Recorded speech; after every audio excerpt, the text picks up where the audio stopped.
Good evening, ladies and gentlemen. Do not attempt to adjust that dial, to use an old phrase. Brett and I are back 7 times to charm, Brett. We are back with high school basketball here in Columbus County, North Carolina.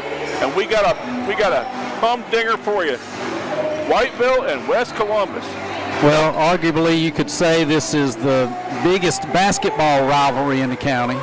I know that South and Whiteville, has a big football rivalry, probably not as big in basketball, but the biggest basketball rivalry in Columbus County for all the years that I can remember is the West Columbus-Whiteville game. And I'll tell you something, Brett, we have seen pretty much a little bit of everything here. We've seen overtime. We've seen double overtime. A couple of years ago, Matt Gore and I called a triple overtime game. We've seen buzzer beaters. We've seen slam dunks. One thing you're going to see when these two teams get together is no shortage of excitement. Yeah, one thing probably different this year than has been in the past, these two teams that are matching up tonight are not the premier teams in the conference. They're your middle of the road, team. Neither one of them's got the best record, but you throw all that out the window and it's Whiteville, West Columbus. I really think it's probably going to be a toss-up. I don't know if West Columbus played last night, but I know Whiteville played a South Columbus team, so that's 2 games in a row. So we'll see if that wears on them a little bit. And I'll tell you, you can take a look at this girls basketball game, and you see West Columbus having a JV program really starting to come back up a little bit. Still, kind of a rough season, but they're on their way up, and it's nice to see the numbers back at West Columbus. And I think that's only going to help this program. And this varsity team has picked up a couple of wins this year. Yeah, the best thing to do is to play, and the more games you can play, the better you get. And if you can get a JV team, that gives them games too. So, West Columbus is building it back. The girls team has been, sort of, I hate to say down in the dumps for a couple of years, but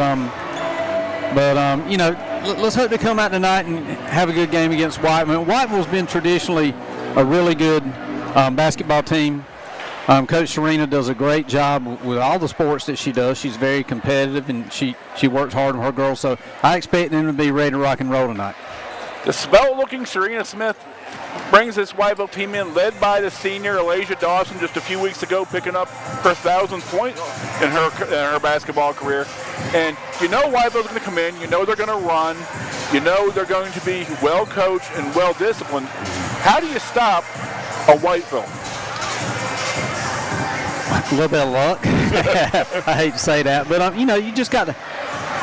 You got to cut back on the turnovers. You got to, play, and I would probably say pack it up in a zone and hope Whiteville can't shoot from the cheap seats or whatever. But, Whiteville's probably going to try to score a lot on the missed baskets of West Columbus. You're going to see a run and gun type of offense, and they're going to try to score on the secondary breaks and score some points that way. West Columbus has just got to get back. I don't know how deep West Columbus is, but they better be deep against this Whiteville crowd. Again, bringing up the numbers for West Columbus, where in past years West Columbus only had 2 and 3 girls on the bench, it looks like they can run 5, 6, 7, 8 girls and be in a little bit better condition to battle with Whiteville at this point. Yeah, and like I said, what was it, last year we came here and they had 6 girls on the bench, and actually I think one got hurt and they had no subs for like half the game. So, at least they got some numbers on the court there, and that may help them out.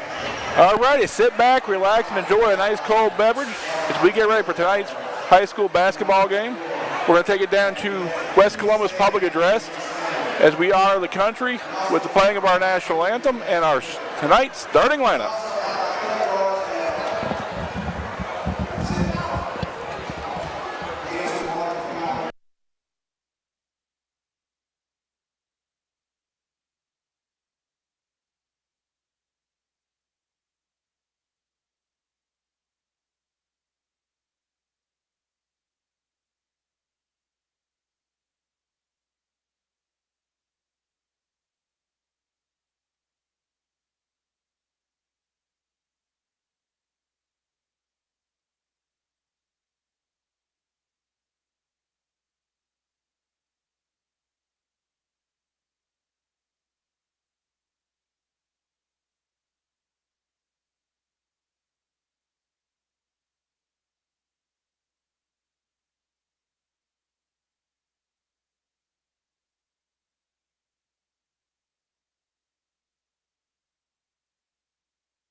Just a few more seconds for the starting lineup spread.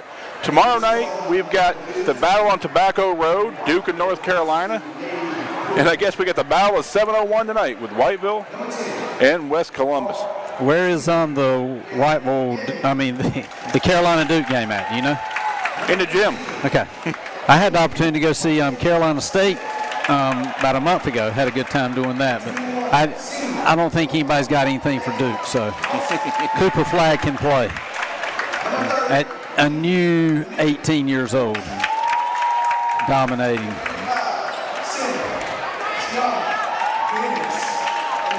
Make sure our numbers are right on these rosters here.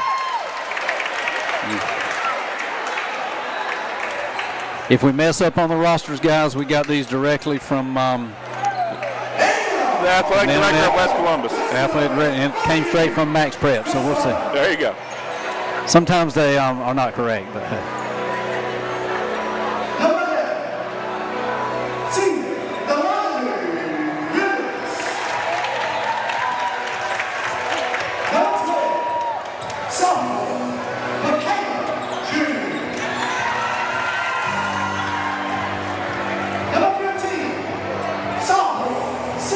Hello, can you hear me? Can you hear me now? Can you hear me? We're checking the audio here, guys. So if you see us say check, we're checking the audio. Our check. Can you hear me? Yeah, I think we got it now. If you can hear us at home, give us a thumbs up. We were off during the national anthem and the starting lineups.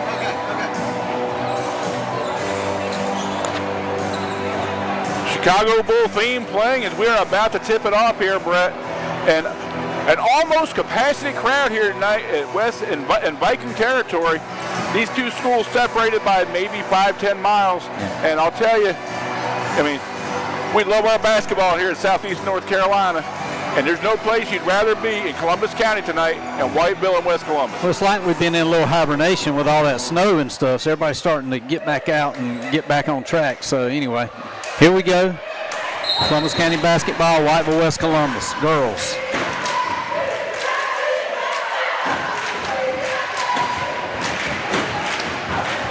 Sienna Dennis hits it to a white for West Columbus defender, taken by number 21, Elijah Dawson. Sorry, not Elijah Dawson, that's Delagene Willis. Willis gets the ball over to Yana Lowry. Well, just a bit too far. Deflected out of bounds. Going to be West Columbus ball on the sideline. Looks like Whiteville's coming out in looks like a little matchup zone. They'll step out on the ball handler. Whiteville does like to press off made baskets and really get that transition game going. Ball inbound to Elijah Dawson. Dawson at the top of the key survey, and looks like Whiteville's in the 2-3 zone. Back and forth we go around the top of the key. Ball over to number 12.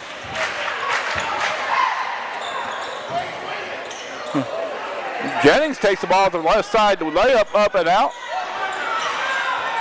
All blocked. We got a held ball blocked down, and it'll say it's going to be Whiteville basketball. So Whiteville on their first offensive possession. Looks like West Columbus has come out in a full court trap, I guess. Yeah, it looks like they're trying to trap. Cross court. Whiteville well schooled against the press. Gabby Inman with the basketball, gets it over to Elijah Dawson, back to Gabby Inman. Inman tries it around the right, switches it around. Over to Elijah Dawson. Dawson's three is up off the front rim, no good. Rebounded, and the ball steps outside but taps the ball, and it'll go over to West Columbus. I think she may have got fouled on that, and that's why it went out of bounds. Looked like a bad shot, but hey, West Columbus ball. Whiteville up with the press now. Nice, getting the ball to the court is. Yeah, beat the press that time, and they're going to go to the line for two. Felicia Murchison going to the line shooting two, and not a bad job breaking that press by West Columbus, Brett. Mm-hmm. If they can combat Whiteville pressure, they're going to be able to stay in this ball game a lot more than anybody thinks they will. I'm sure they've worked on that a lot, knowing Whiteville's coming in here. First one, in and out, no good.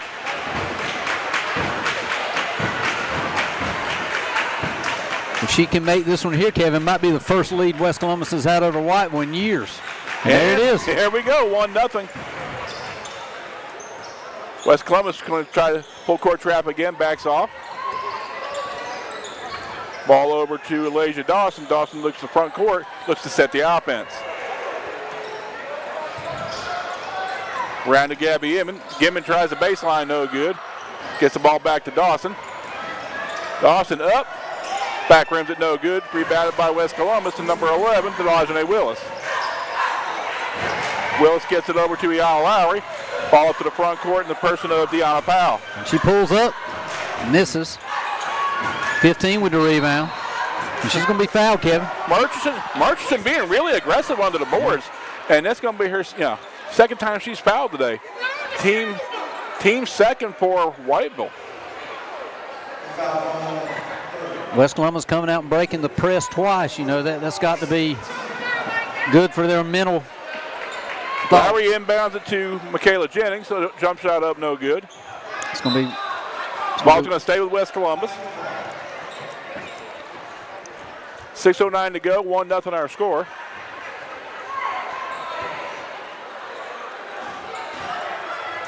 Inbound in the corner. Over to Deanna Powell, Demaya Powell, excuse me. 3 up, no good. Rebounded in the middle by number 55, Tiana Dennis. There's that outlet pass I was telling you that Whiteville loves to do. They love to get the rebound off a missed shot by their opponent, and they love to push it up the court. Held ball is going to be West Columbus basketball.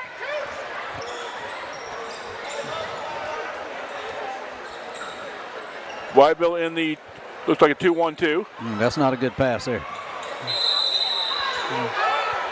Yeah, that's not where you don't want to pass that ball there. You want to get it to your guards first.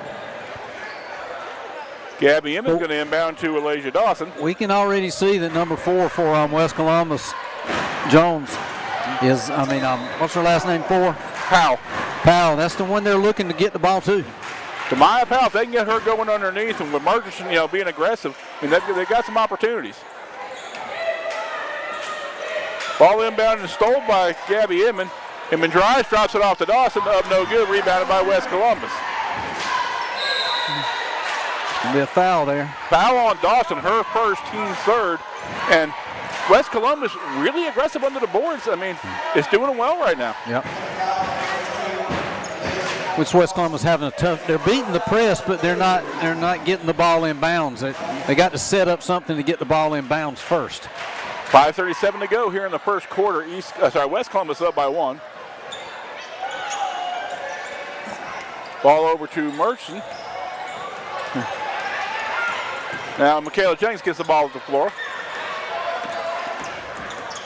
Ayala Lowry with the basketball. Gets it stolen by Gabby Inman. Inman drops it off to Dawson. Dawson's 3 is up, no good. Rebounded by Michaela Jennings. In and out we go. West Columbus headed up the floor. I'm sure Coach Smith isn't going to like that shot. She had the ability to take it to the hole, but didn't. Murchison's shot up, no good. Rebounded by Whiteville. You got a foul on number 4, Demaya Powell. That's her first, team first.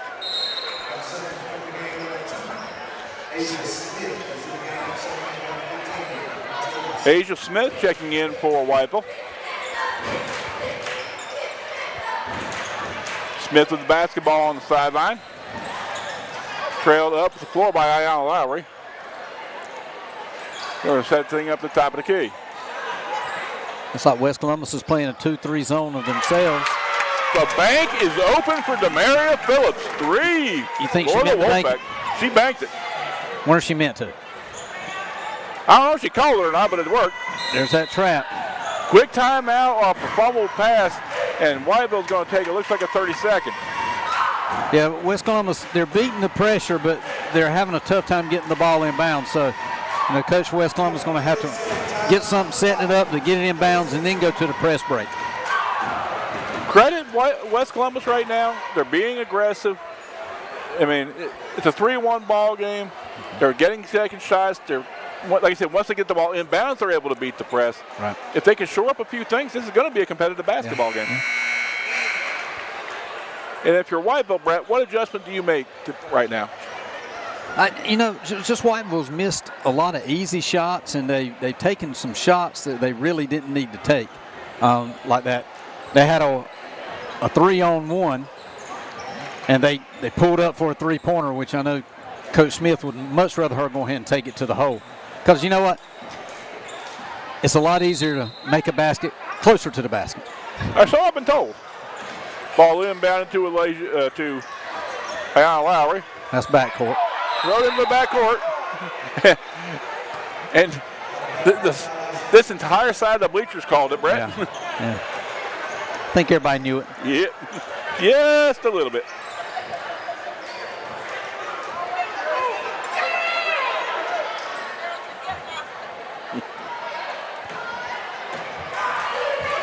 So Whiteville's going to set up their offense here against West Columbus 2-3 or maybe a 2-1-2 zone. Inman and Dawson playing a two-girl game. In and out we go, up and down.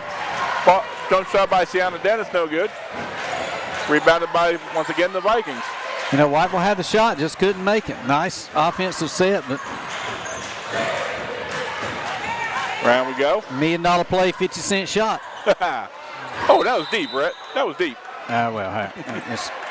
It's been a long month, so hey, I've had time to We've think. had a lot of time to sort these cliches up, y'all. I've had time to think about them. You're right. Believe it or not, Brett and I have been trying to call basketball for about the last month. It just couldn't quite work out with schedules and snow and all kinds of good stuff. Family. Uncharacteristic mistake by the Wolfpack brings the ball back to West Columbus. And Brett, what I'm noticing is Whiteville is getting one and done. West Columbus is getting 2 and 3 shots. Yeah. They're not making them, but they're getting 2 and 3 shots. So it looks like the inside game, West Columbus has got the edge, but a steal there by Whiteville leads to a 2. Dawson says, I've seen enough of that. Gets aggressive on the ball. Leads to an easy layup by Gabby Inman. Oh. Whew. And that's going to be the thought of the game here is keeping control of the ball and beating the press, because Whiteville is going to press you the whole time. Fourth foul by Whiteville in the first quarter, Brett. Foul by Inman, number 10. Ball inbound to Murchison. Whoa, that's a walk. Yeah, Murchison with the shoulder and the step gets called, and we'll go back the other direction. Yeah. 3:33 to go here in the first. Whiteville up by 4, 5-1. West Columbus going to give a little pressure, or look like they're going to give a little pressure, but back off. Nobody picked up the shooter there. Dawson looks like she's starting. Like you said, one and done, one shot and done. Dawson looks like she's trying to step up and just start making things happen. So, she knew it. It's bad when even you know it. She couldn't even try and sell that. West Columbus' other guard was way down here. She didn't help getting the ball in bounds. West Columbus has got to have their 3 guards bringing the ball up the court. Could it be a 5-second call? Inbound and stolen. Once again, West Columbus struggling to get the ball inbound. Underneath, jump shot up, no good. It's going to be a Whiteville ball, I believe. Yep, Whiteville ball. No, gave it to West Columbus. I thought I saw Whiteville, but I saw the same thing.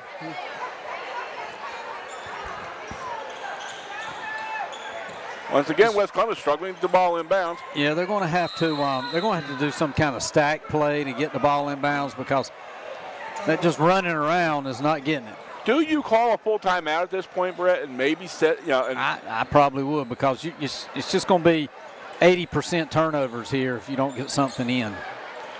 Inbound. The tallest girl on the floor gets the ball. Oh, in and out. In and out. A West Columbus rebound. A long pass. Foul on the up. She went down on her hip pretty hard there, Kevin, but she pops back up. I guess when you're young, you can do that. Yeah. Brett and I will be bedridden for 3 days with that, but Elena Spencer pops right up. I'd have had to lay there for a little while and said, Coach, how's the crowd taking it? Yeah. Elena Spencer with the multicolored togs today. I've seen a lot of that this year. You think she bought 2 pairs of shoes, or it just came like that? I don't know. First free throw up and missed. Demaria Phillips picks up her second, Brett. 5th foul on the Vikings. 5th foul on the Wolfpack, right? Wolfpack, yeah. It's been a long winter, y'all. Okay. Oh, there we go. And in. 5-2 our score. 2:50 to go here in the first. 2 free throws have led to 2 points for West Columbus. Long pass. Yeah. Just uncharacteristic turnovers of a Serena Smith team, and I know that she does not like that. She loves to have the ball under control, and I'm assuming that this team's young, working with them. The senior Dawson picks it up. Layup up no good. Rebounded by West Columbus.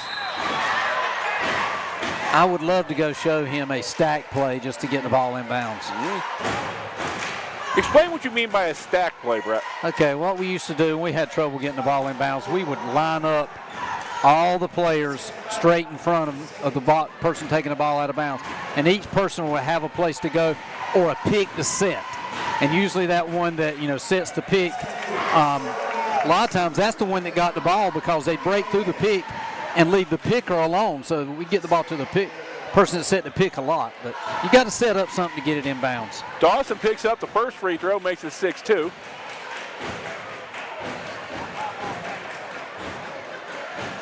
Right now, I think this is where your senior leader kind of needs to take over a little bit. And we've seen Dawson be a little bit more aggressive on the offensive and defensive end. Dawson hits them both, makes it 7-2.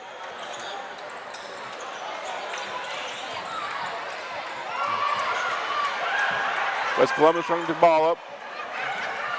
2 girls down underneath. There.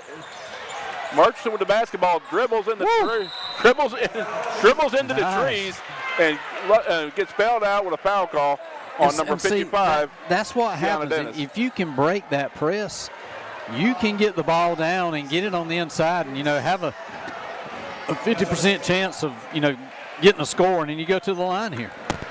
Dennis's foul brings Murchison up. That's Dennis's second, team 5th. Actually should have been 6 because weren't it 5 while ago?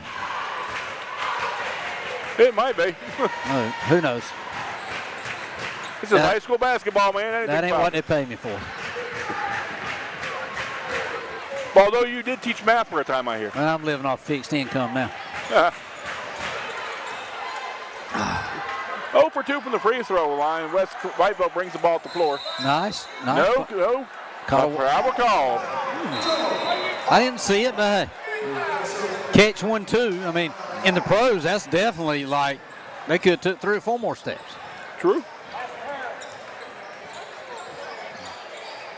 See, it's hard to get the ball in bounds without. Great defensive play by Asia Smith. Gets the ball over to Whiteville. High off the bank goes Asia Dawson. We're going to call her on BB&T.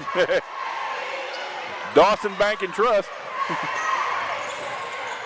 That's a walk, but he missed it. That was more of a walk than the other one was, I'll give you that. 3 up and off the back rim by Michaela Jennings. Ayana Lowry with a good defensive play.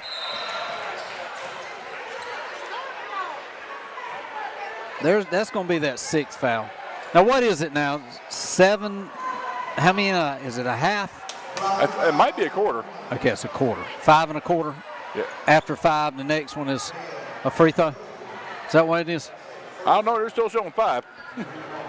Well, somebody ain't doing their job then. But they are bringing the 50-50 tickets around, Brett. That's important. Now, Brett, let's take care of a few things while we got this timeout. Or maybe they don't go above 5 because is that what you get in a quarter to get the free throws? I don't know. Yeah, we'll see. But let's take care of a little bit of business, Brett. Right. I hear we have a homecoming princess in the Burroughs family.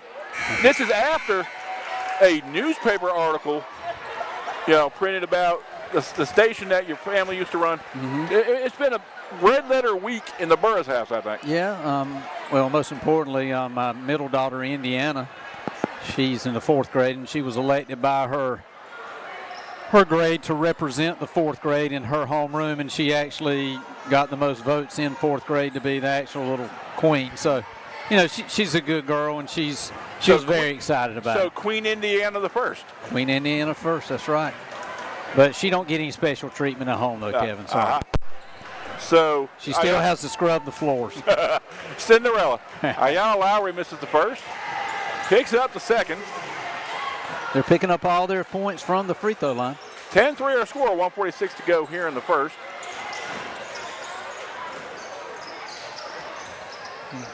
Dawson's going. She's like, I'm going to take care of this myself. And now we go back up to Asia Smith. Smith back around, over to Asia Dawson. Dawson airballs it, and it'll go out of bounds to West Columbus. The bank was on the wrong side that time. There you go. The withdrawal window had closed. Yeah. Quickly up the floor as West Columbus. In and out, no good. Murchison with the rebound, throws it up, does not get it to fall. We got an over the back call. Yeah, it's going to be a foul on number 15 there, I think, for West Columbus. Well, she had a shot, but she just couldn't drop it. That will, I think, be Murchison's second. She should have dropped it down like it was hot. Drop it like it's hot. Correction on that. That's going to be fouled by Elena Spencer, her first, team third. Okay, I was wrong.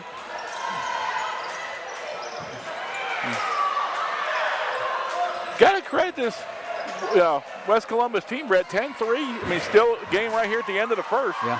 I mean, we've seen some lopsided scores in our time. West Columbus came to play. I mean, they're fighting. Once again, one and done by the Wolfpack. West Columbus in the person of Michaela Jennings bring the ball to the floor. Jennings gets it back around to Kamel Lennon. Lennon down around. Is that going to go? Yeah. In and up. First. Elena Spencer with the first 2-point bucket of the night for West Columbus. 38 seconds to go. Whiteville up 5. Long-range jumper up, no good. Rebounded by Malia Weatherford. Weatherford over to Asia Smith. Throws it up, no good. She does get fouled, so we'll go to the line for 2. We also have a Poetry Out Loud champion in here. Got some proud papas here. Our director, Jeff Rudnick's daughter, McKenna Ware Rudnick, won Poetry Out Loud this week. Actually bested one of my students, A.J. McGee. Proud of both of those guys. Awesome. First free throw up and good. We got some proud pappies here. Well, Indiana Piper won the Yam Festival thing, the little poetry thing. So well-rounded girls, my friend. Yeah, well, they get it from their mom, I'm sure. Lane violation. We'll go back and shoot this thing again. Somebody went into the lane too early. 11-5 our score, 25.2 to go here in the first. And we've seen quite a bit of action, Brett, but not a lot of points. Second one's up, no good. Rebounded by West Columbus. We'll be back to Whiteville. We'll go back to Whiteville. Yeah, Kevin, if you want to, come by and I'll give you a tour of the little store there and tell you the history and stuff like that. But I wanted to fix it up as a homage to my parents. And I used to love going to that store when I was younger and just wanted to make it the way it used to be. And I'll tell you, there's some rich Columbus County history with that store. Yep. There we go. Number Dawson up again with the 21, basket. Right? Yep. Just a bit out of control is Elena Spencer. We'll go back with 8 seconds to go. Pulls it up. From way downtown, does not get it to fall. Rebounded by the Vikings. Just out of time. We'll conclude the first quarter with a score of 13-5 in favor of the Wolfpack. I mean, two scrappy teams, Brett. A lot of back and forth, but we got to get the buckets to fall. Yeah, well, I think probably one thing Coach Smith's going to talk about is girls, make a stop, and then let's push the ball up the court, and let's score on fast breaks, because traditionally that's how Whiteville scored a lot in the years past, is a good break and secondary break to score. And this team just hasn't done that tonight, and I'm sure that that's something that she wants to do. And, West Columbus has got to talk about getting the ball in bounds. How are we going to get this ball in bounds? I think the other thing of concern if you're Serena Smith, Brett, is, you got the two or three of the tallest girls on the floor. and you're just flat getting out rebounded by West Columbus. Well, the tall girls for West Columbus are actually being a lot more aggressive than the bigs for Whiteville, and I'm sure that's something Coach Smith is going to address also. We got 3/4 more of action, 13-5 our score, and credit West Columbus, they came to play, but credit Whiteville, you know, they're starting to pick it up on the offensive end, and they're picking it up on the ball, you know. And when they do that, their defensive pressure is just, I mean, it is so tough to beat. It's going to be West Columbus ball? Yep.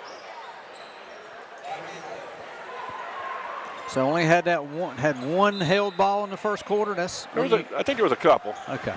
Maybe it switched back around. Inbound to Spencer. Spencer throws it up, no good. Rebounded by the Wolfpack. Lasia Dawson seems to be everywhere. That's a shot if you're West Columbus you got to make. 3 is up. Front rim no good by Nalani Shaw. Up and good.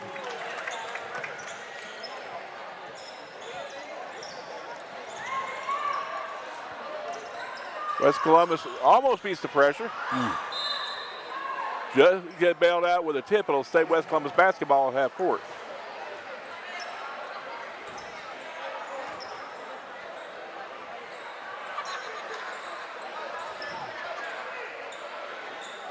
Ball inbounded to Yana Lowry. Lowry's going to set the offense. Gets the ball over to Michaela Jennings. Jennings back to Lowry. Back to Jennings. Oh, Spencer somehow gets the ball to,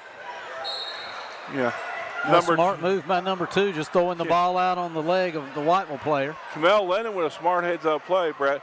But you've got 2 girls playing a 2-man game up here, and you got 3 girls from West Columbus underneath, and you just kind of, well, they need some help. They're not moving to the ball, and West Columbus has got to move to the ball, try to get open. Murchison with the basketball. She dribbled it off her foot. Held ball, and it will be Whiteville basketball. She tried that power dribble with a step, but that power dribble, hit her. She probably had her right foot out, and it probably hit her right foot. But she did control it, and then the turnover with a jump ball occurred. Dawson surveying the scene, gets it over to Asia Smith. Smith gets it back to Malia Weatherford. Weatherford over to the corner. Around we go, back to Dawson. Dawson in and out. Reverse layup up, no good. Rebounded by Whiteville, surrounded. Somehow gets the ball out to Weatherford. Around to Nalani Shaw. Shaw's jumper up, no good. Rebounded by Alana Spencer. Spencer gets it to Lowry. Nice pick set by Camille Lennon. West Columbus does beat the pressure. Soft jumper from 12 foot up, no good by Michaela Jennings. See, when they beat that pressure, they have the opportunities to score. Dawson surveys the scene. West Columbus content to stay in a 2-3. Sweet play underneath, does not get the reverse layup to fall. Rebounded by Murchison, taken by Camille Lennon. Behind the defense. Camille Lennon gets fouled. It's going to be a foul on Whiteville. Yep. Is that number 5? Yeah.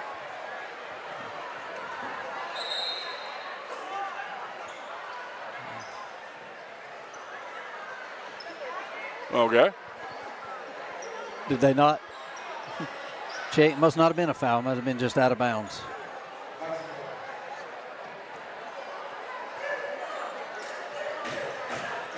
Ball inbounded to Lennon. Oh. Hacked in the act by number 2, Camille Lennon.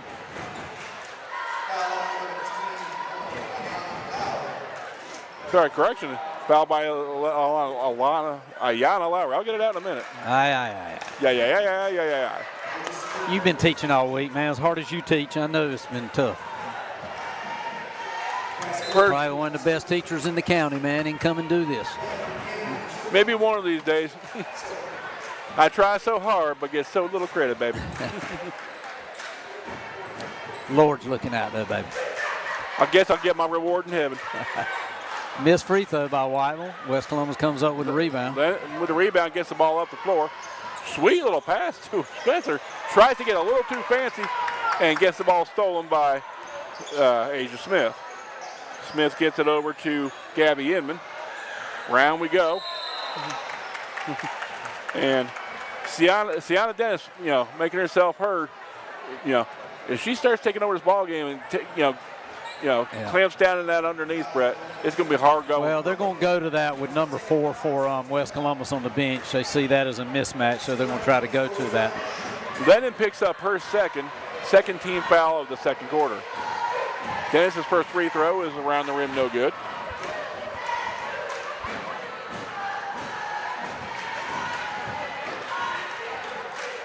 Second is front rim, no good, rebounded by Asia Smith. Somehow gets the ball to Diana Shaw.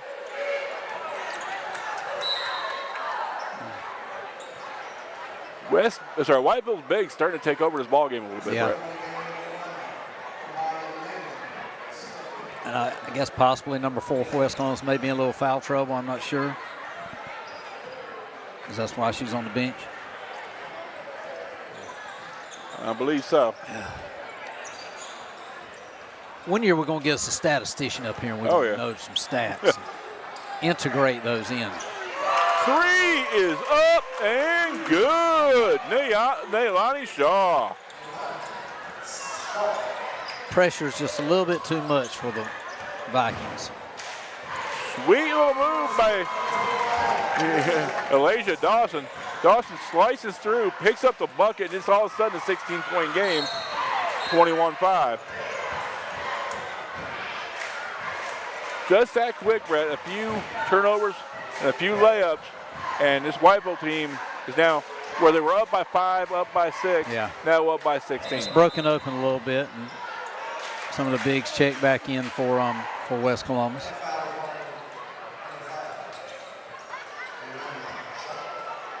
Shaw picks up her first, team first in the second quarter.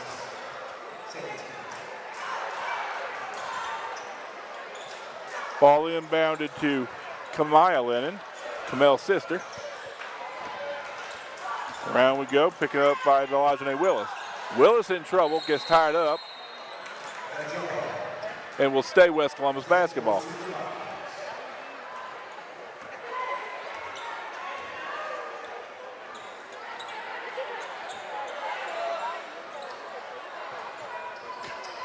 Kamaya gets the ball inbounds to Ayanna Lowry. Back to Kamaya, over to Lowry. Her 3 is up and good. She buries Ayanna Lowry. Nothing but the bottom of the net. I love my cliches. Very good. Thank you.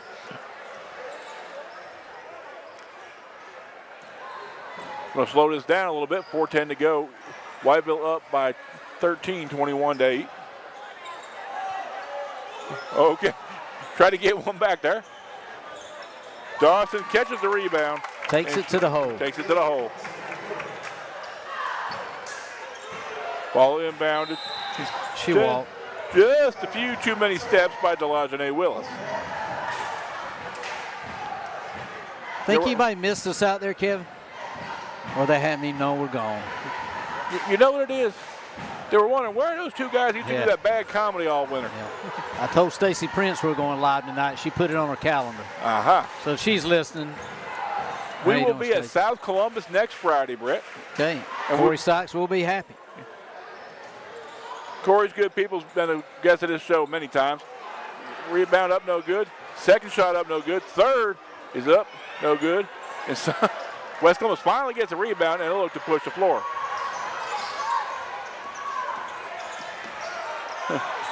Great ball pressure by Abby Inman. Back over to Lennon. Back to Ayanna Lowry. Lowry gets her pocket picked. Quickly up the floor. Nice jump stop. And a pick up by Asia Smith. A jump stop is something you definitely don't see too much anymore, Brett. Nope. You know, and in memorandum of the great Bob Uecker, we should start using some of his cliches in our. We must be in the front row.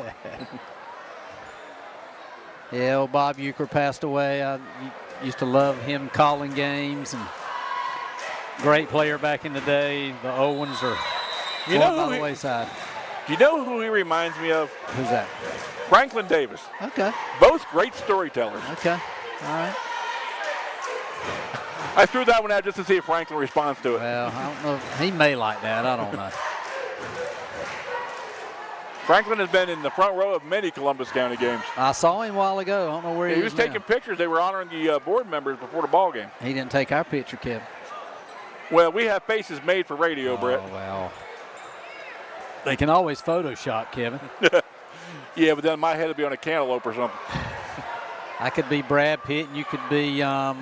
Do not say Jennifer Aniston, okay? No. West Columbus still having trouble getting the ball in bounds. And to that end, a 5-second call, and it will go over to Whiteville basketball.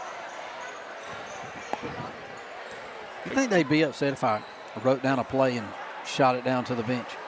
I don't know, but do you think you can get one of those model those paper airplanes to go through there? Just a bit outside. We're back around the horn. Whiteville basketball.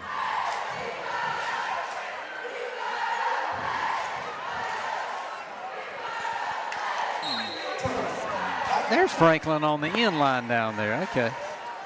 I see. Franklin trying to look inconspicuous. I promise you he don't go back and listen to our broadcast. I don't think he could I think he sleeps better at night not doing that. It's going to be another foul, Whiteville, number 15. I will tell you this much. Some of the best blocking I've seen all year.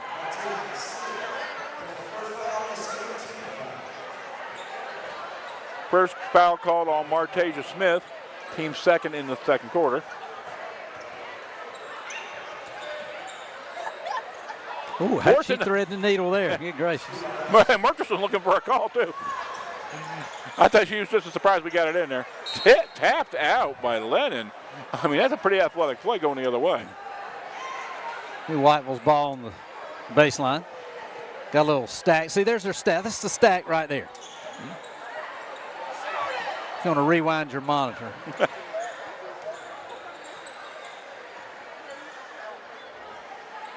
Back and forth we go. Gets the ball inside, but it's a 3-second call because she's been there a while.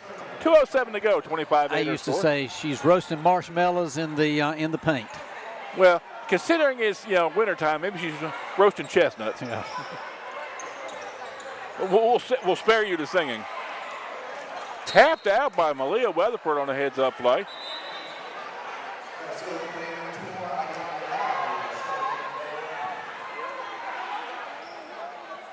So, Brett, I mean, we got a little bit before halftime. Did the Piper girls, did the Burroughs girls get a chance to get out there and really enjoy the snow? Oh, yeah, they did. They got 4 people on the court. Am I right? No, there she goes now. Yeah. She came in. Murchison up with the bucket. And they scored with 4 people. Just goes to show you, when you beat that press, you can do it with 4. I knew I was counting. I'm like, then the girl got up from the bench and ran out there. 25-10, a minute 45 to go here in the first half. Yeah, we had a great time. I think the third day was the best. It was the best time to build snowmen. The first day you couldn't build anything. Now, but the youngest, was that their first time seeing a real snow? Yeah. Offensive foul, yeah. Yeah, we've had a dusting, but that's the first real one. Now, I looked it up because I had the kids at my school. It's the most snow we've had at any one time in this area since '89. Okay. So I told them statistically, your kids will be in where you're sitting now before they see this much snow again. And I do remember that snow of '89. That was the year I graduated high school. And it was awesome snow. And I'm telling you, Brett, I graduated in '90, so I know the feeling. So you remember it. Yep. Whiteville's ball, okay. Yep. Then why is she back here? I don't think anybody knew. Dawson with a 3 up, front rim no good. Scrum to get to the ball. Lowry with it, toss it to Spencer, just a bit too far for the lanky Spencer, and it'll go out of bounds back to Whiteville. Now, had your youngest one seen snow before? No, and she didn't like it either. She didn't want to go outside in that cold mess. She went out one time. Those are hot cocoa days, right? Yeah. Just about to turn the clock inside a minute here at West Columbus. West Columbus down by 15, 25-10. Trapped on the bottom line, stolen by Lowry. Stolen back by Whiteville. Up, almost stolen back and thrown out of bounds by Whiteville back to West Columbus. Pinball. Back and forth we go. Larry Land, nobody knows. 47.7 to go, and it is West Columbus basketball. Now, did you get out any at all, or you stayed in the house? I got out a little bit that third day. I just had to go somewhere. Yeah. I think we washed 12 loads of clothes from all the towels and stuff we used going in and out. Murchison somehow gets the ball, gets fouled on the way up, and she'll go to the line for 2. Now, I'll tell you, Brett, it's amazing. Had all that free time those 3 days, and the honeydew list still didn't get done. I know. Martasia Smith second, team 4th in the second quarter. You know, got a chance to get out, and my wife and I are Yankees. We grew up and, graduated high school in the north, and my wife always laughs when, we have like a dusting down here, and they, go to the, they have runs on the grocery store and everything. Yeah. She finally was happy seeing real snow. I mean, she was excited. So actually, we built 7 snowmen, 7 full-size snowmen. And I noticed today that there's still a little bit left of 2 of those snowmen. First and second up, no good. Rebounded by Murchison herself. Gets it over to Lennon. Lennon's going to try the right side. Somehow gets it to Murchison. Knocks it back. Stolen back by Lowry.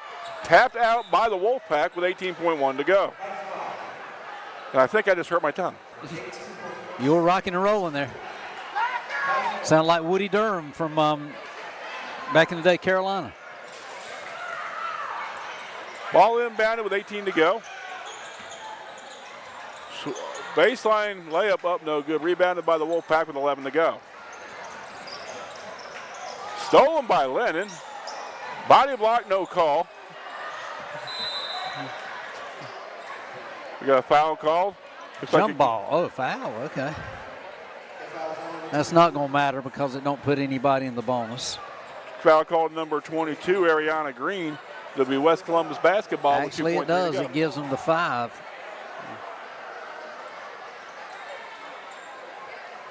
So that puts West Columbus on the line where they've scored most of their points.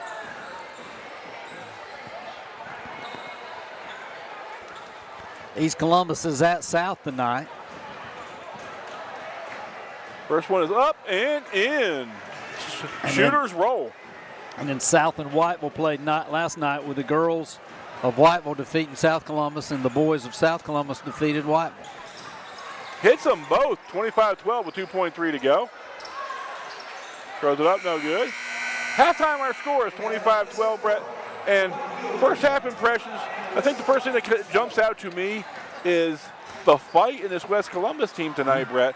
I mean, they know they're kind of outmanned, talent-wise, but I'm liking the fight I see in this Viking girls basketball team. 12 points, 25-12, that's not, a bad score. If they can go in that locker room and figure out how to get the ball in bounds without turnovers, because a lot of those turnovers from trying to get the ball in bounds came from that. So no secret, Whiteville Wolfpack, when they picked up the defensive intensity, they picked up the pressure on the ball, led to transition baskets, and it's a simple formula but an effective one by Serena Smith and that Whiteville Wolfpack. Yep, and it works. Looks like Wolfpack's not going to go to the locker room, so. Simple but effective, Brett, and really, use your defense to start your offense, and good things will happen. So you're not doing any kind of interview during halftime or anything, or? I don't know. I might just interview you. Nobody wants to hear that mess. I want to talk to you about this article I saw in the paper. Talk to me a little bit about the history of the Burroughs family with the store. All right. So in the 1920s, the late 1920s, my grandmother and granddaddy, bought that place there on 701, and they decided to open up a little store. And my granddad ran the store and a automotive shop, and mainly my grandmother kept the store going. And in 1937, I think, 38, there was a domestic dispute out on the front of the shop area where my granddad tried to break up a domestic dispute and was actually fatally wounded and killed by a guy trying to shoot his wife and her boyfriend. And so my grandmother pretty much had to run that store. Now, the shop closed for a while, and then my dad reopened it back up. But my grandmother ran that store there. And I think about 5 years after the shooting, my uncle, which was 7 years old, was just mention that you're working with us. Was ran over by an ice truck on 701. And that was right about the time that 701 was being paved, so it goes back a long ways. But anyway, my grandmother, ran that store to the 60s, and it shut down. But it was pretty much the store that everybody went to. It was the halfway point between Whiteville and Tabor City, and just I never saw the store actually working. I have a picture of the outside, but not the inside. But my aunts were able to tell me some of the things were on the inside, and one of the signs, a Coca-Cola sign that goes on the top, I actually have secured one of those, and I'm going to put one of those signs on top and try to get it back the way it was. But just, we see buildings torn down. We don't remember the past, and being a history teacher and, seeing these things. Talk to us a little bit about your efforts to restore some of the things that have gone into bringing back that vintage look of the store. Okay. Well, I actually we took off all the old paint down to the bare boards and actually saw some of the red and colors that was on there before and did a paint job and actually put a new metal roof on it. On the inside, I put in the old Lance jars, old Lance glass jars are in there, some old Dr. Pepper signs, and then there's some registers from the 1950s that my grandmother used to add up groceries and stuff like that. That's on the inside. The shelving's still in there. A lot of that kind of stuff is still in there, and some like lard buckets from the 60s and stuff are in there. Don't have the lard in it anymore, but some old grocery looking things are in there, and just I don't know exactly what I'm going to do with it right now, but it's just going to sit there. I'm going to keep it going for people to go by and look at it, and the Brown House in so if you get up with Brett Burroughs on Facebook or get his email or something, it's one of those things where you have a chance to look at a piece of living history in Columbus County and really just appreciate Columbus County's past, its present, and its future. I wish I could find. They sold a lot of cigarettes because I saw tons of cigarettes, and I guess back in the day, people, you're cropping tobacco, you might as well, right?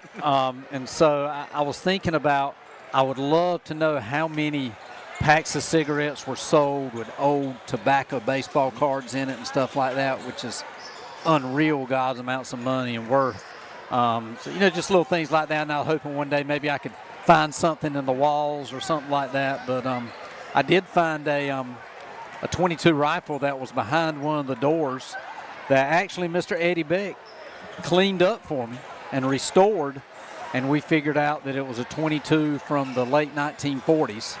So I'm assuming that was the gun that was used for protection there at the store. But, I dedicated it, and the Brown House of Columbus County, they put their little plaque on there, and it was number 19 of historical sites in Columbus County. I think they're up to about 21 or 22 now.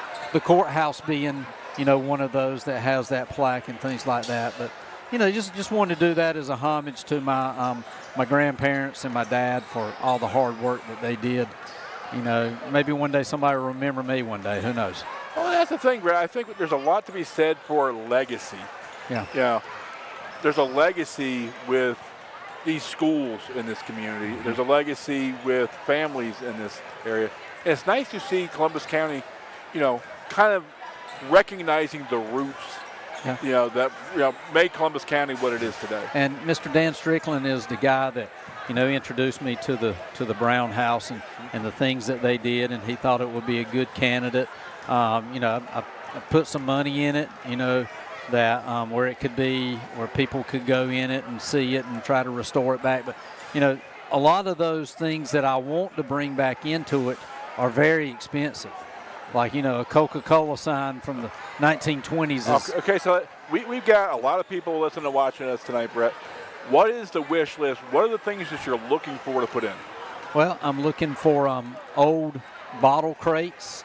I'm looking for old bottles. I'm looking for old, you know, paraphernalia, you know, like Coca-Cola signs and things like that. I've actually got the original thermometer in there from Pepsi that dates back to 1947 that has been pretty much there since the 1940s. It hasn't been moved, and it's still in pristine shape. There's no rust on it. And these are back in the days with glass bottles of soda, the actual cases.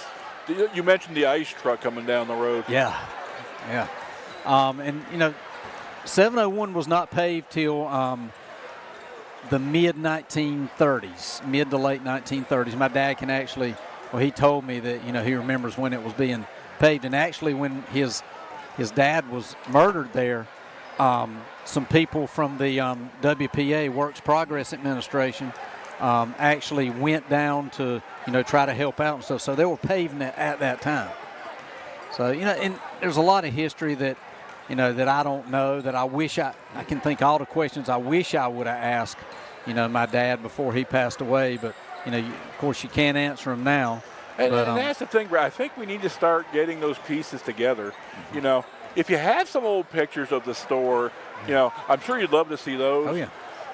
You know, because a lot of these families have lived in this community for generations and generations. But so if you have some old stuff, you know, some old pictures of the store, maybe your family was at the store, you know, I'm sure you'd love to see some of those. Yeah, it'd be great. There's actually, I only know of one picture in existence of the store, you know, before the 1960s, and we dated it back to 1936 because there was a car up under the garage at that time, which was I think a rich man came through, and they were actually taking a picture of the car.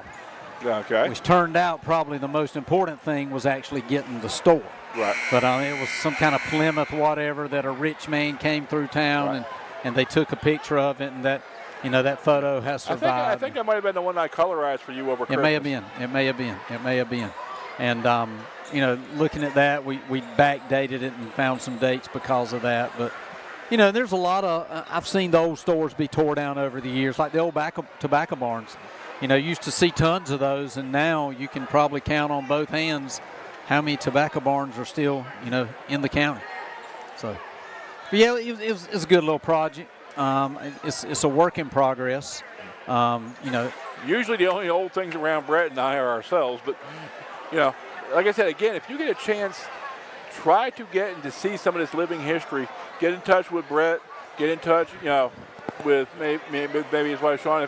I mean, they're it's pretty easy to find them around Columbus County. But get a chance to take a look at some of this living history, and we'll be back with second half action in just a few seconds. Woo. I knew I could get you talking. Hey, did you eat my popcorn? Did you eat my popcorn?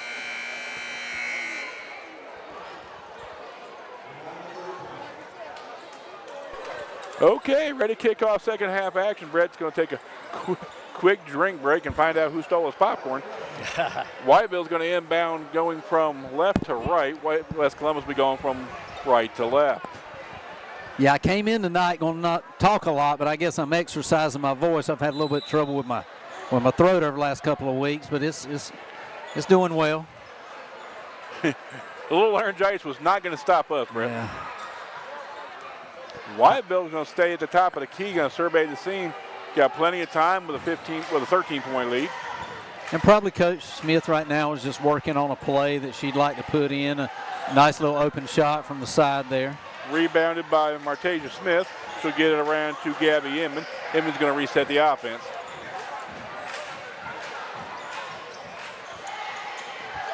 Back around to Gabby Inman. Back to Smith. Inman thinks about it. Smith's shot is partially blocked, rebounded by Murchison. In and out pressure.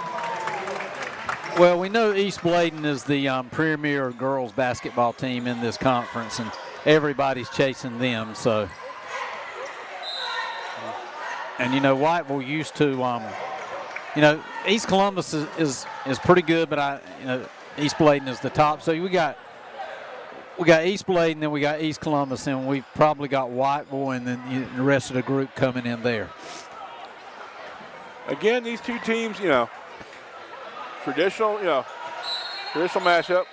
Got a travel called against Whiteville. It'll be West Columbus basketball. And we didn't have a chance to get our pregame meeting with Franklin Davis. Franklin, yeah, for him to tell us what the standings were and things like that. So, ball taken down to the baseline. Lowry thinks about it, pulls it out.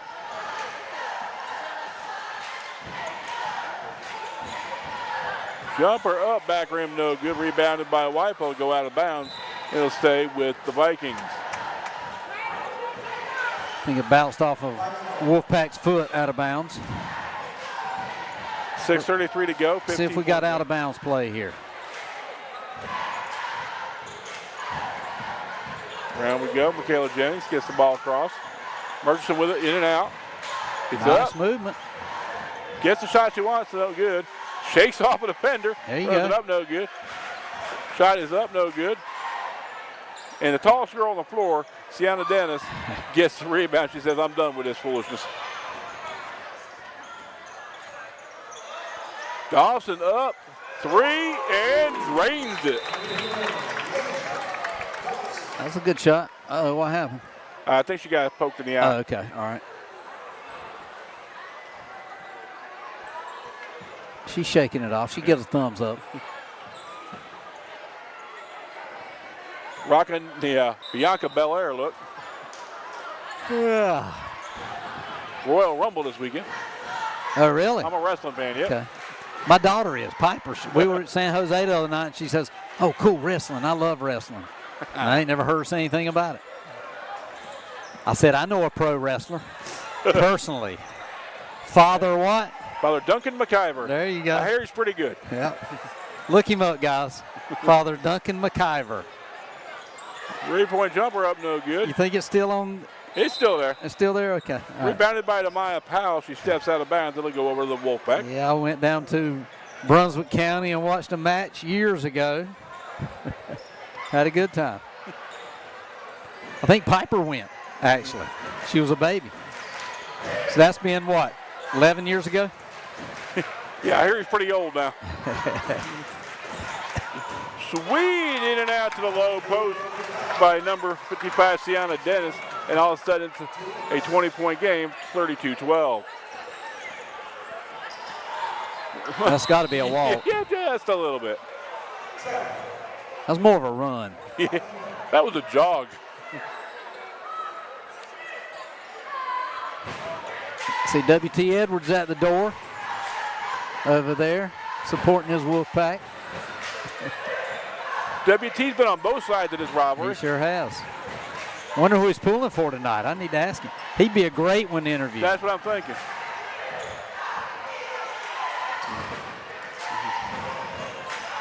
Just a bit too far, and it will be Viking basketball. You'd ask him about his roots over here and pulling up those roots. And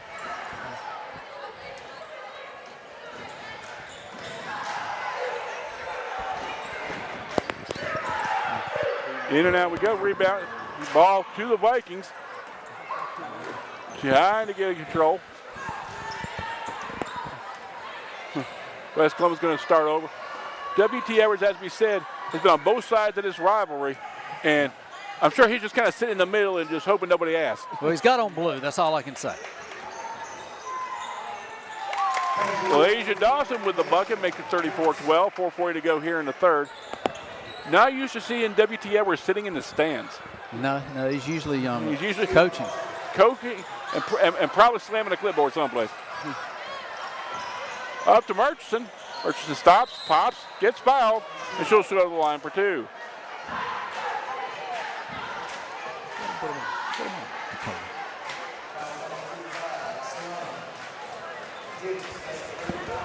Sienna Dennis with a foul. Murchison will go to the line for 2.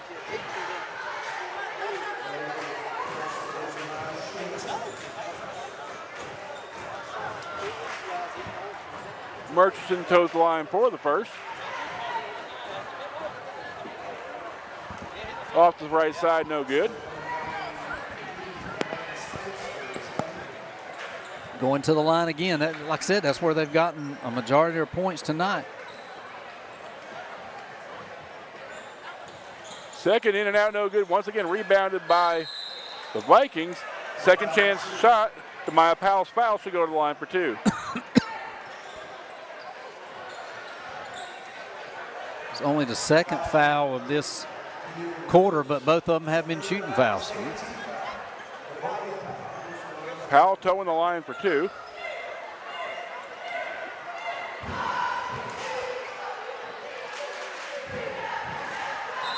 Front rim's no good. Once again, looking at a nice crowd filling in, Brett, almost at capacity for these two teams. Both, Whiteville always travels well, and West Columbus tends to pack the gym every night. Well, there was a lane violation, but there was a limit of 550 tickets, first come, first serve. And West Columbus erring on the side of safety. You'd like to see some, you like these games, where these schools are very proactive about making sure everybody has not only, sees a great ball game, but has a good experience while at the ball game. And if you can't get in, always join us here. If you don't like what we're saying, just turn the volume down. Back and forth we go around to Elijah Dawson. Dawson tries the middle. It's got to be a jump ball, blocked down. And we'll go over to West Columbus with 4:05 to go here in the third.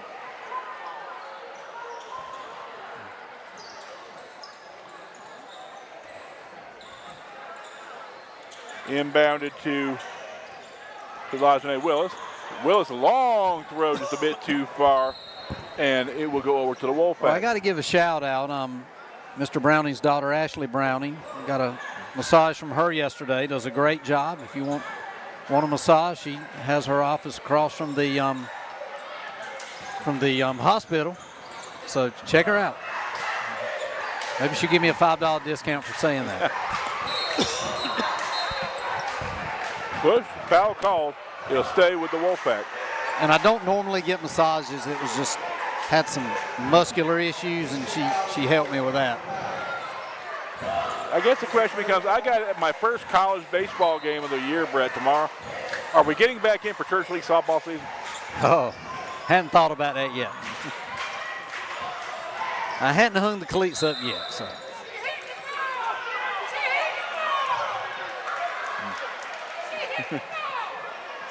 That's all right. That one call ain't going to change the game. It hit the 22-point game. Yeah. I mean, they're right, but. Yeah. I'm sure that's not the only one they'll miss. Stuff like that used to upset me, but it don't anymore. Murchison throws a shoulder and doesn't get called. They're rebounding underneath. We can't put it back. There we go. Spencer gets it to fall, and it's 34-14. When you get 3 shots, eventually one of them going to fall, Brett. Yep.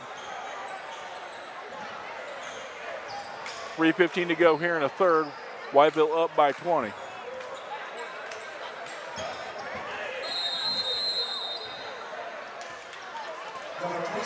Three-second violation. You don't usually see that referee call that. It's usually the referee underneath. But so who are you pulling for in the Super Bowl? Don't say the team with the commercials. Honestly, Brett, I mean, we've seen both teams in the game a couple of times. I was kind of hoping for somebody new. I had a rooting interest in watching the Detroit Lions. I was kind of hoping. I just can't believe that they I ain't gonna say blew it, but they probably should have beat the Redskins. They had too many turnovers.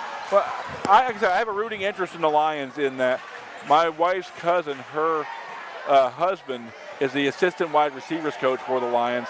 And actually, you remember Rex Ryan? Yeah. His son is married to my wife's cousin. Okay, cool. And matter of fact, Rob Ryan, who used to be the defensive coordinator for Cowboys, we were at that wedding. It was really, for a football fan like me, that was kind of. I bet it was. But kind of disappointing because we were kind of hoping for Super Bowl tickets. Let's be real honest here. That ain't happening. I think they said the lowest ticket price was $7,500. Yeah, I think that's. Well, I knew I couldn't afford it on my own, so I was looking for comps. Now, having said that, my wife and I are talking. This year is our 20th anniversary, and we're talking about. It's gonna be kind of hard to go like in June. A lot of people are traveling. Then we're looking at maybe a Christmas cruise. We're either going to go to the Eastern Caribbean. Okay. For about 10, 12 days, or there's a Christmas cruise, 17-day Circle Hawaii. That's what I think we're looking at. That would be a good one. We'll accept donations for that as well. Stolen off the inbound by the Wolfpack. Wolfpack can't get the layup to fall. Somehow rebounded by the Vikings, and we'll go back the other direction with 2:44 to go in the third. West Columbus has some of their subs in here trying to get some of their younger girls playing. Lowry somehow gets through. Ball's on the floor. Gets it to Juliana McCoy. Down to Spencer. Nice pass. Juliana McCoy is picking up a lot of garbage buckets. She's done a great job underneath. I'm sorry, that wasn't McCoy. That was number 4, Demaya Powell. Powell picking up, like I said, a lot of garbage buckets and a lot of great rebounds underneath. I mean, playing her role well. McCoy picks up her first. Now an 18-point lead for the Wolfpack with 2:08 to go. But just a few too many steps. I mean, right, this Wolfpack, it's a gritty team, a lot of hustle, Looking on your little sheet there, what's the ages of these Whiteville players? Bunch of freshmen, bunch of sophomores, yeah. Only see one senior. And that's Dawson, I believe, right? Yep. No, 2 seniors, Powell and Dawson. Yep. Okay. And that's the thing. I mean, I don't think I've ever seen Serena Smith have a rebuilding season before. Layup up, no good.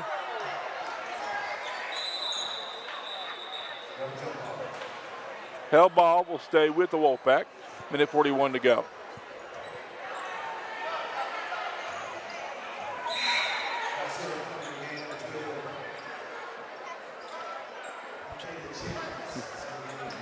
Trying to give me some nachos over here. Young lady's got some. No, I'm good. Brett's good-looking nachos. Brett's trying to find the buffet. Brett, sweet little underneath inbound to Asia Smith. You got to look back door on that inbound, otherwise you're going to get burned every time.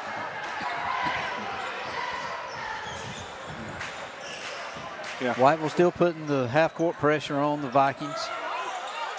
Asia Smith, just so aggressive with the ball. And she's moving her feet and doing it well. Nice entry pass there. Nice play by West Columbus.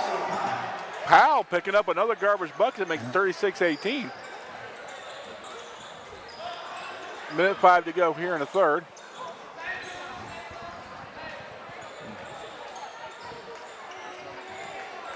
I can tell you, this is one of the most, one of the times I've seen Whiteville really playing a half-court offense. Yeah, nice for the pass. longest time. Great entry pass to from number 1 to number 2. Weatherford to Smith. Inside-out ball game, played to perfection, makes it for an easy bucket.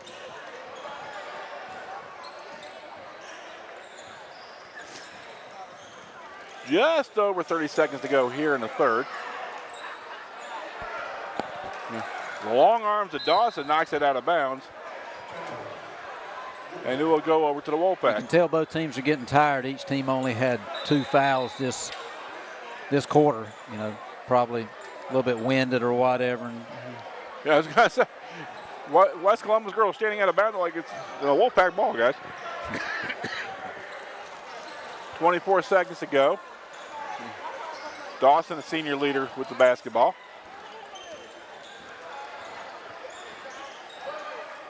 Just outside for 3, back rims it no good. Rebounded by Lowry. Lowry looked to push it with 9 seconds to go. Driving the lane. Throwing it. out of control, throws it out of bounds.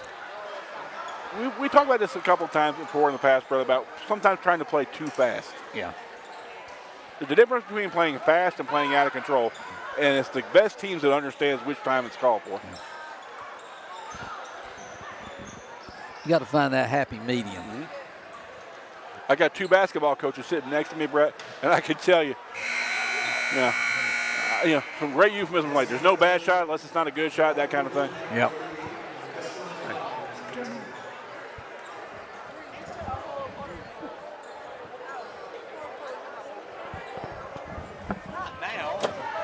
Wait till after the game. All right.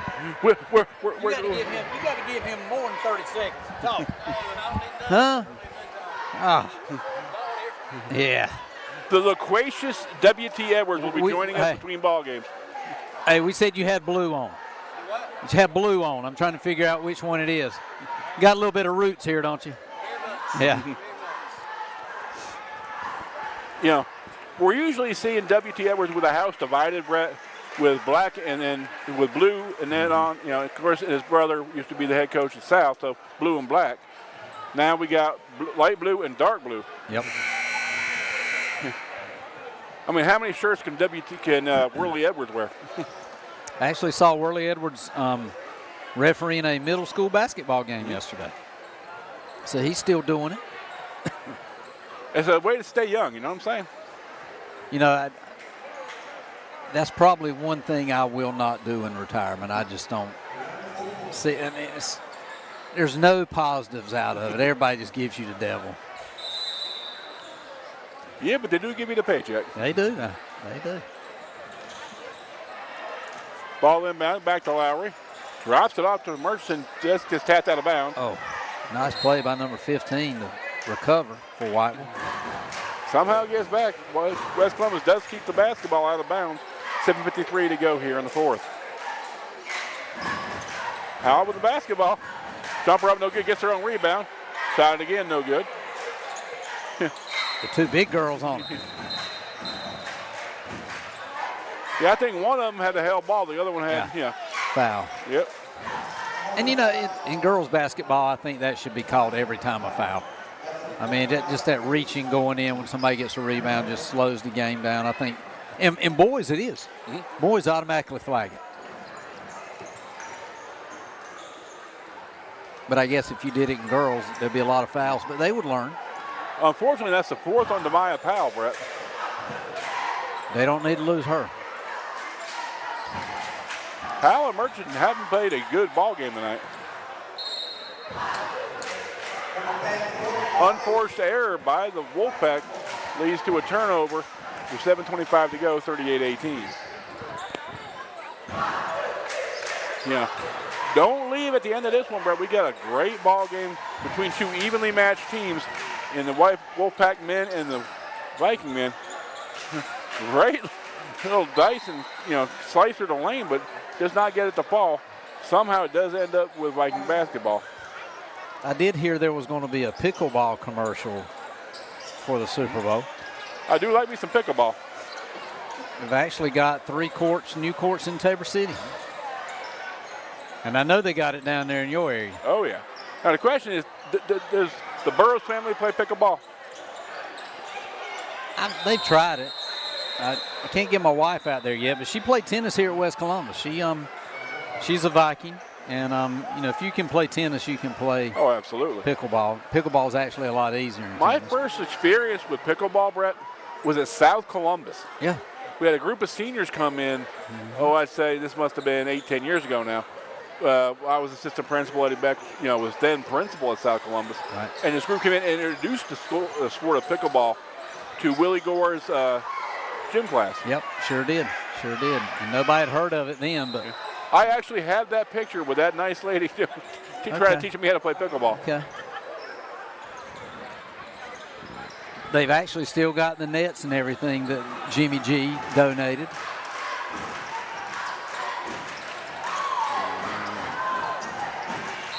He just threw a hip in there on the pick and gets called for it, and we'll go back At least the she other tried. way. Oh, yeah. Tried to set a pick. Her fourth, team second in the fourth quarter.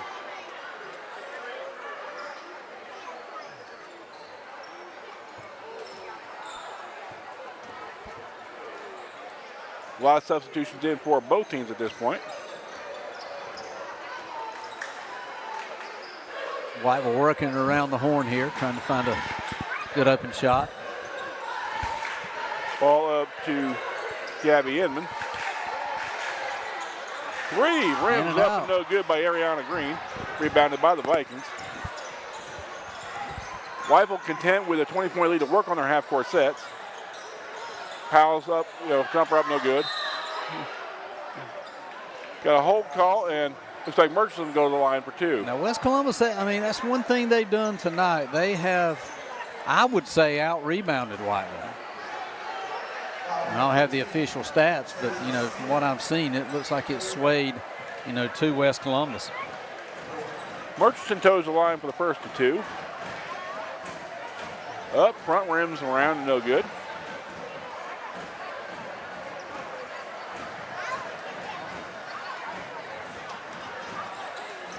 Second one, back rim's no good. Rebounded by Whiteville. Somehow gets the ball back to Powell. Powell's going to drive the lane. Stops, pops, and throws it over the backboard. She wanted a foul there, but nothing called. Whiteville pushing the ball up the floor. Back we go with the personal Gabby Inman with the top of the key. Key over to Ariana Green. Green's three, back rim's no good. Taken by Al Lowry. Back and forth we go. No points scored in the last couple of minutes, Brett. But a lot of action and a lot of shots.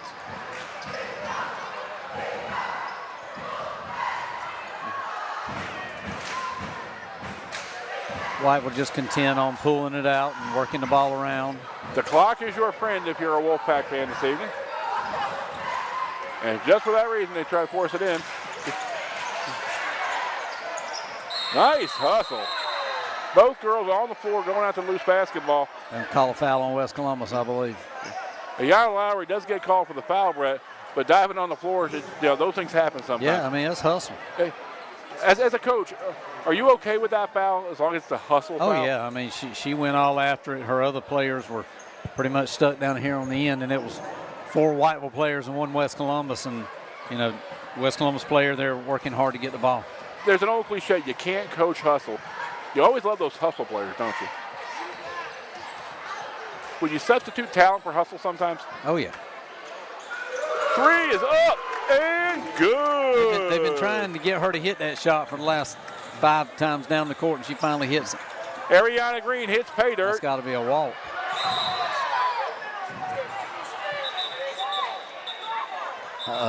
Something's happened with the clock here.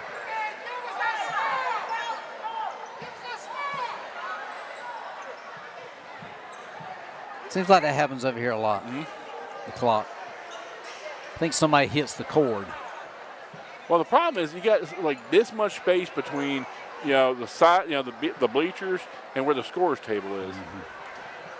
And sometimes it's just, you can't avoid it. Well, what was the call on the court here? Just timeout or what?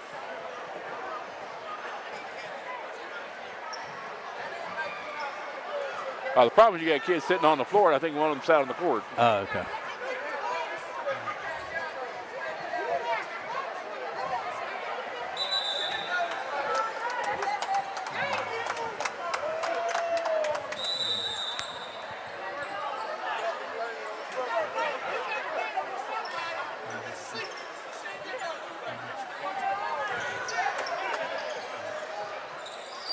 Sometimes I just enjoy the friendly banter. Banter, yes.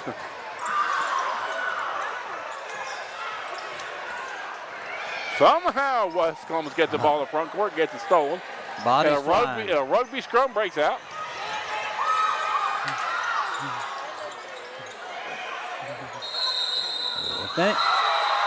Uh-oh. Oh, you can't come on the court, girl. You can't come on the court. You can't come on the court. And sister says, sister, get off. You can't come on the court. That should be automatic ejection. The problem is they look exactly alike. Yeah, but you can't come off the court, off the Off the bench.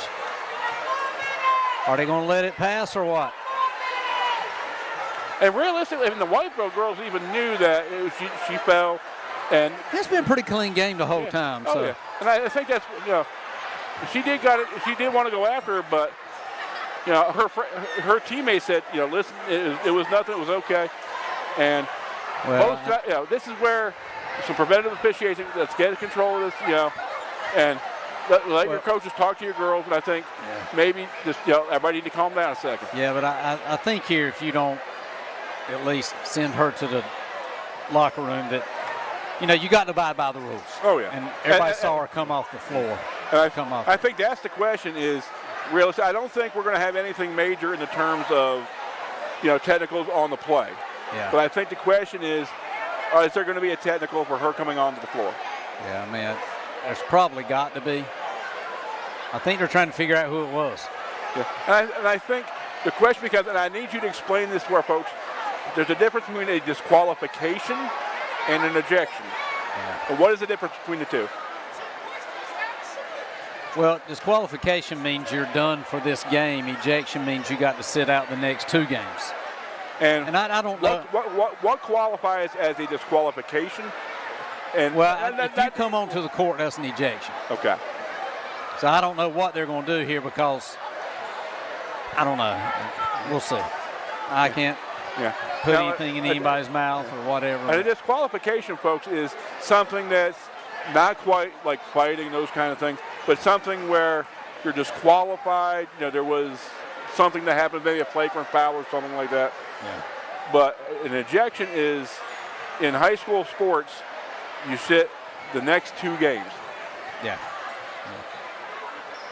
And it does tend to affect, sometimes if you have too many of those, can it affect your playoff possibilities?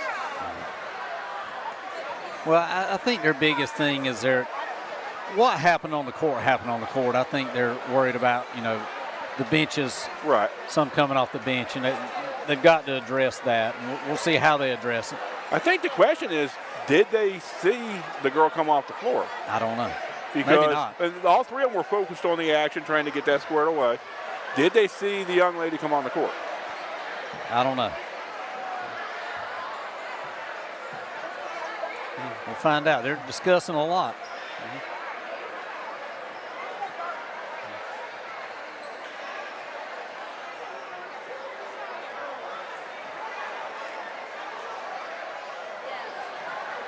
Okay, so they're calling a foul, it looks like, on the play. Uh-huh. We have a common foul on number 14 for the Vikings.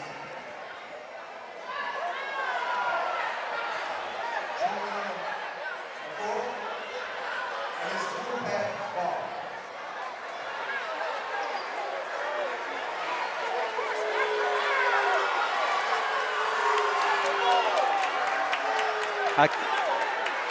Coach Serena may be saying, hey, I mean, you know, I think, off the bench. I think that's the question. I don't think she's complaining about, you know, foul, no foul, no technical. I think she's questioning is, what about the girl that came on the floor? Yeah. I mean, and you can see that's where she's pointing. And that's been a big piece of emphasis, you know, if you come off the court. Yeah, she came off, can't do that. I know, that's what I was telling. Common foul on number 15 for Laser Murchison. Boot that ball.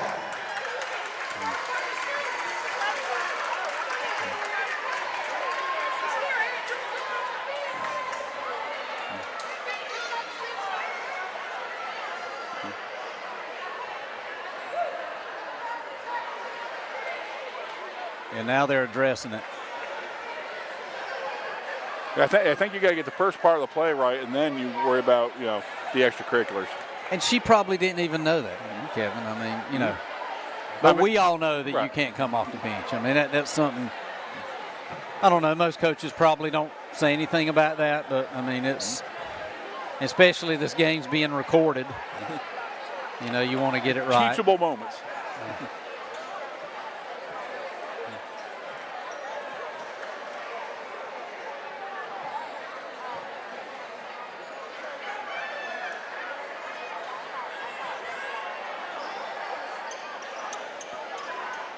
So, which one came off the court? Off the bench?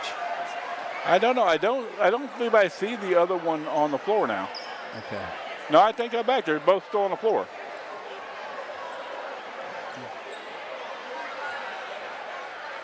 I don't know. I'm not going to jump to any conclusions.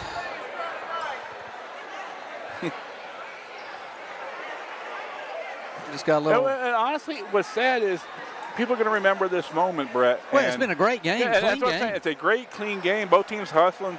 I mean, no real drama to speak of, and it's a shame that this kind of moment is going to happen and take away from a great effort by the Vikings being more competitive with the Wolfpack than they've been in a while.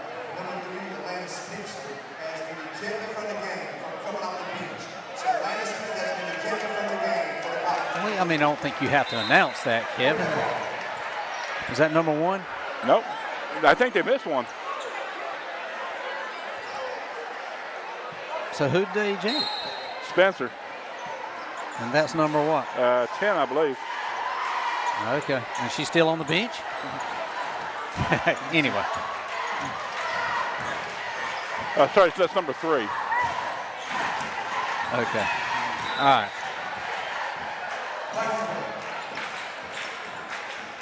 If you're ejected, you got to go to the locker room.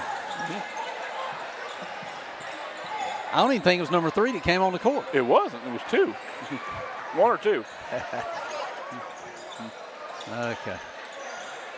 Round we go. Let's play basketball. 3 up, no good. Out of bounds. To the Wolfpack. Well, maybe calmer heads have prevailed. You know what it is? It's a Friday night, Brett. Yeah. And we just close to the end of the ball game.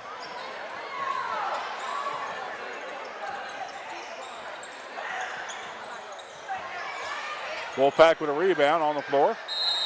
Both girls hustling.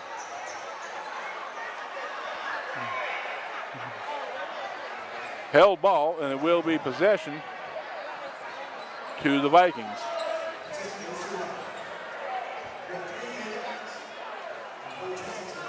Is that going to be the 5th foul? Okay, it was on White. It's on White. Out of bounds on White. As we get back to action, Brett, it's 41-18, 3:34 to go here in the ball game. Body block gets called, it will go the other direction. It'll be, once again, Whiteville basketball. Whiteville jumping the passing lanes. Yep. That's Lennon's 5th foul. It's been a long quarter. Yep. Rather quick ball game right up until this point.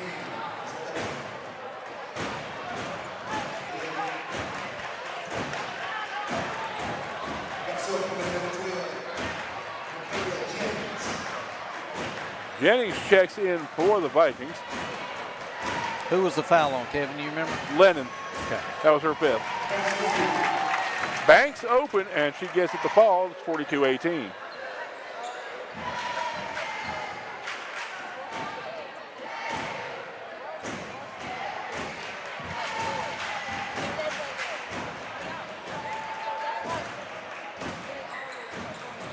Does not get the second one to fall. Rebounded by the Vikings.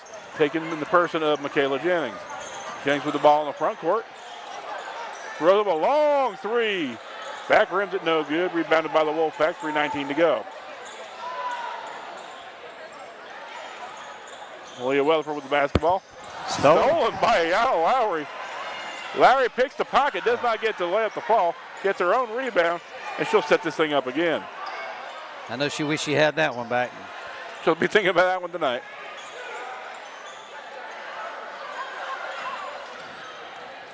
Lowry with the teardrop, back rims it no good. In the front court is Malia Weatherford all by herself. Does not get at the ball. Rebound Whiteville with the easy bucket. Martasia Smith gets the rebound, and she makes it a 44-18 score with 2:38 to go.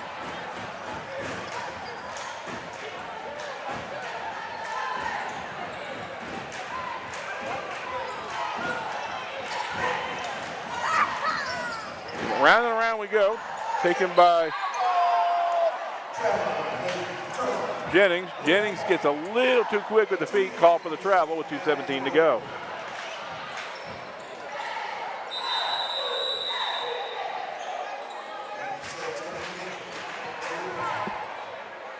Bethany Lupo just texted me. She actually plays tennis at Guilford, and she won 8 of her 12 matches this year, and starts her season coming up here February 15th. So, got some college players doing very well.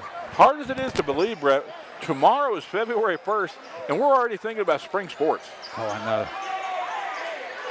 And I'm thinking about Valentine's Day. Oh, yeah.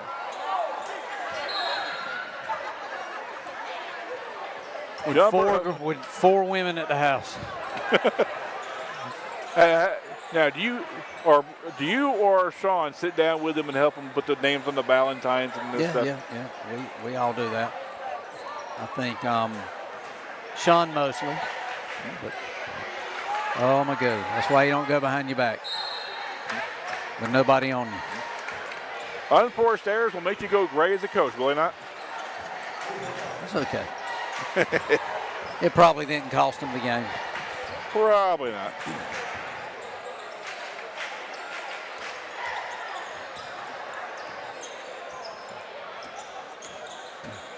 Around we go. Smith hits the 7-10 split, does not get the bucket of fall, but she'll go to the line for 2. 3 went down that time. Yeah. Let's see if she can pick up the spare. There's a lot going on in Columbus County now, Brett. Parks and Rec picked up with their basketball season after the snow. We got, like I said, college baseball starting over Southeastern tomorrow, weather permitting. Yeah, and we're just getting into the meat of the conference season here in the second half. First free throw up, no good. And we got about 3 weeks left of basketball, then we get the conference tournament. Well, if I'm not mistaken, tonight is the midway point. Because I know South is playing East, and they had already played before. Second up and good. Makes it 45-18. And I'm not sure if this is the first meeting or second meeting between these two. Do you know? I do not.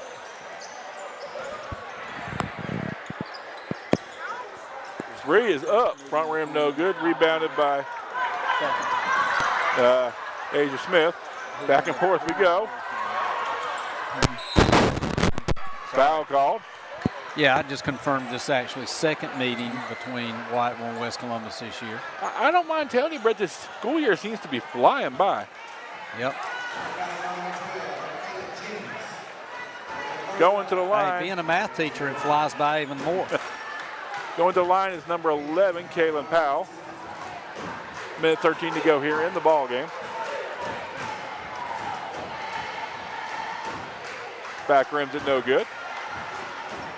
45-18. The issue not in doubt. Don't forget to stick around for the men's game coming shortly afterwards. Always exciting and always thrilling, that West Columbus Whiteville boys game. Lane violation. It will, not count regardless. Whiteville actually won the first meeting between the two.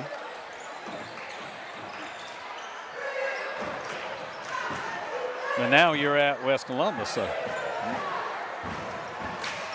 West Columbus with the basketball, just over a minute to go. I think if you're West Columbus, you're disappointed not winning tonight, but 3 up, no good. just inside the line, up no good with the two-pointer. West Columbus, multiple shots at the basket again. Yana Lowry's three is up no good. I think you can be disappointed with maybe not being on the top of the score, but a lot of growth by this West Columbus Lady Viking basketball team that I've seen, Brett.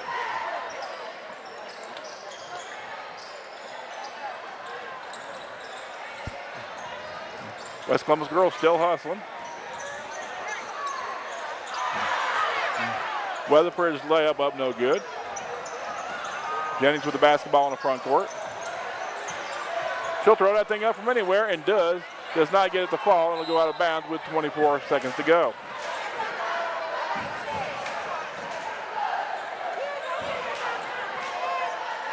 Actually, Kelly Jones told me it's going to be the third meeting because I think they actually played in a Christmas tournament. Christmas tournament. So thank you, Kelly, for listening and helping us out. Jumper up no good, rebounded by Whiteville. Pulls it out, drops it underneath, does not get the layup to fall, somehow rebounded by the Vikings.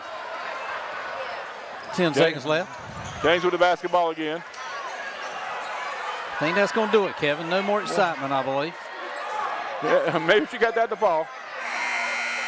Our final score here in Viking Town. Whiteville, the Wolfpack, will win the ball game 45-18. Again, not as lopsided as maybe you might think it would be coming in. You got to credit these West Columbus girls. They're showing a lot of grit and a lot of growth. Yeah. The bigs of West Columbus look really good tonight. They had a little tough time getting the ball inbounds and, beating the press of Whiteville, which we even said that before the game, that was going to be the key to the game. But, Whiteville comes out ahead on this one. Yeah. Serena Smith's team, as advertised, using their transition, to start their offense by way of the defense. And when they put the pressure on, it's hard to beat a Whiteville Wolfpack basketball team. It is. Okay, but Brett and I will be back here with boys action where we're going to try and see if we can get W.T. Edwards to come and talk to us a little bit. But enjoy some of the sights and sounds of West Columbus Viking Gymnasium as we get ready for the second ball game of our doubleheader.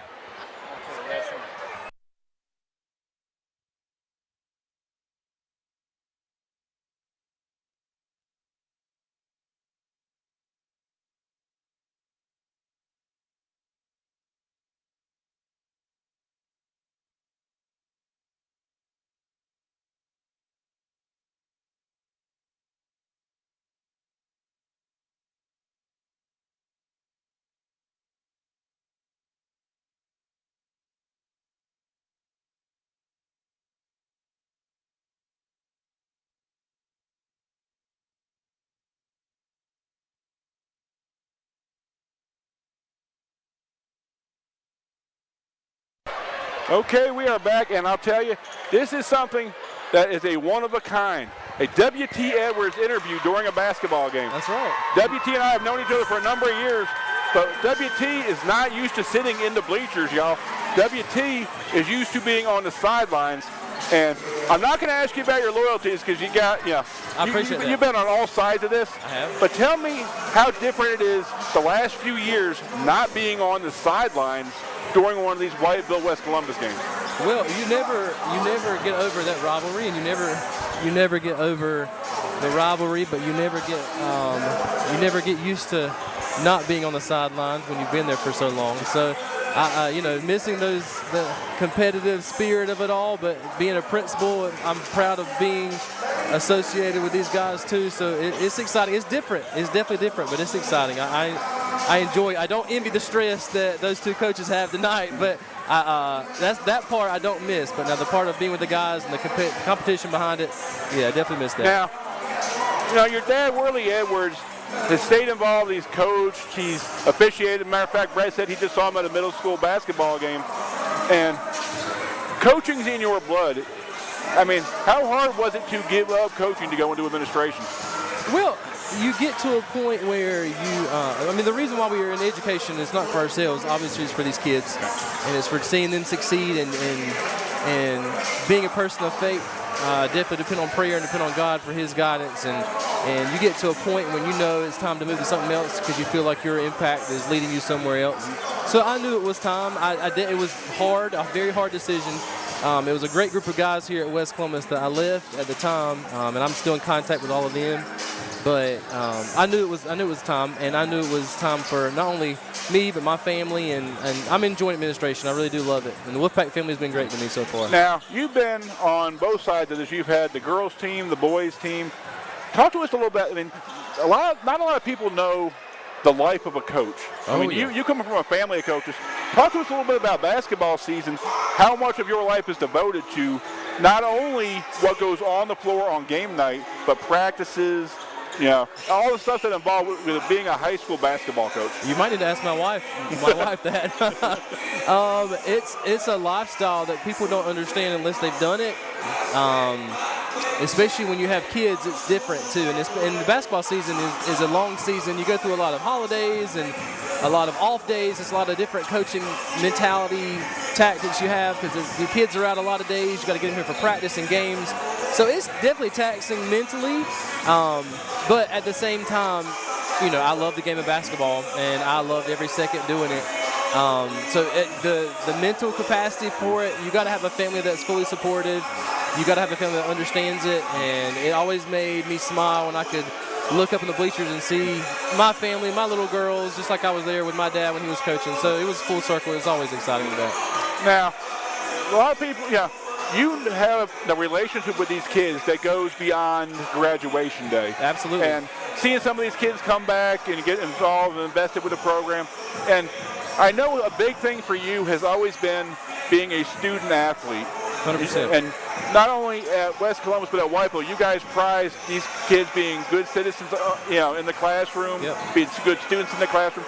Talk to us about the importance of being a student athlete. Well, that's all it is. You have to be the student first, and then the athletic side kind of highlights what you are as a person in the classroom. So I've always believed that. You have student athletes that are leaders, and I fully believe that student athletes are ones that lead the school. So if there's a rich tradition and if they have ones that they can depend on, I'm talking administrative-wise, they can depend on the kids to kind of be those leaders when they're not around, it makes that job so much easier. And it's always fun seeing your players. I always told mine that it's relationships for life. It's not just 3-4 years. I know 3 tonight, and it's like it was yesterday. So that's always a pleasure seeing them. We got a lot going on here, and like you said, you're seeing these kids become, what people don't understand, I think, sometimes with high school coaches, you're taking these kids and you're going from, from boys to young men, to eventually becoming fathers of their own, right? And citizens of our community. And I think the role of coach is just so underrated sometimes. To me, because to some of these kids, you're that big brother, that dad, and talk to us a little about some of the relationships you have with some of these kids, that have gone beyond the classroom. Sure. Well, you're with them more than they're with their family a lot of times. There's tons of stories I could tell you about certain ones taken home from practice, figuring out ways to get gear, sponsors that would help these guys out. That was a huge part of any program I was a part of as a coach, was just making sure they understood how important it was to be involved in their community, to give back to their community, but also for them to see how much their community supported them, whether it was a sponsor situation or whether it was just having different kind of events for them to get to interact with the community. It's huge because they don't realize it in the moment, but those 4 years go by instantly almost. So then they have to turn around and then be that community that's here. And that's what I was telling the guys, a lot of the guys that I saw out here tonight, that now they're the community supporting these guys, and they got to pour into them what they knew and what they worked hard to develop here, and make sure they stay. Even I know, and Coach Williamson, we talk every week, and I know it's a year where they're kind of rebuilding everything, but it's important for this community to stay behind them and keep them going. Now I know your school family has always been important to you, but couldn't help but notice that you have a young lady escorting you today. So I think it's the apple of your eye. She is. She's my twin. She comes with me everywhere. She doesn't want to be without me, so she's my sidekick everywhere I go. So she's excited to be a part of it. I ask her all the time if she remembers me coaching, and I don't know if she does or not, but she says she does. So she always loves that. And the Whiteville family's taken her in like one of their own too, and she's a proud Wolfpack. and they've been great to her and to me as well. And talk to us a little bit. I mean, you guys got that experience. Did you get to enjoy the snow day with the kids? Yeah, I don't remember the snow being as cold when I was little as it is when you're an adult, because there's no stopping. You're there the whole time, rolling snowballs, snowmen, sledding, whatever it may be. We stayed and we got the most out of those snow days, that's for sure. Been a tough week over at Whiteville. Had a little incident happen. Yep. We're definitely on the Columbus County side, definitely praying for that young lady and her health. And, Absolutely. Thank you. And just a reminder that you talked a lot about safety sometimes, and just little things, and making sure, like when you're in those car rider lines, where staying aware and stop arms with the buses and everything. It's just this time of the year, guys, we got to be careful out there.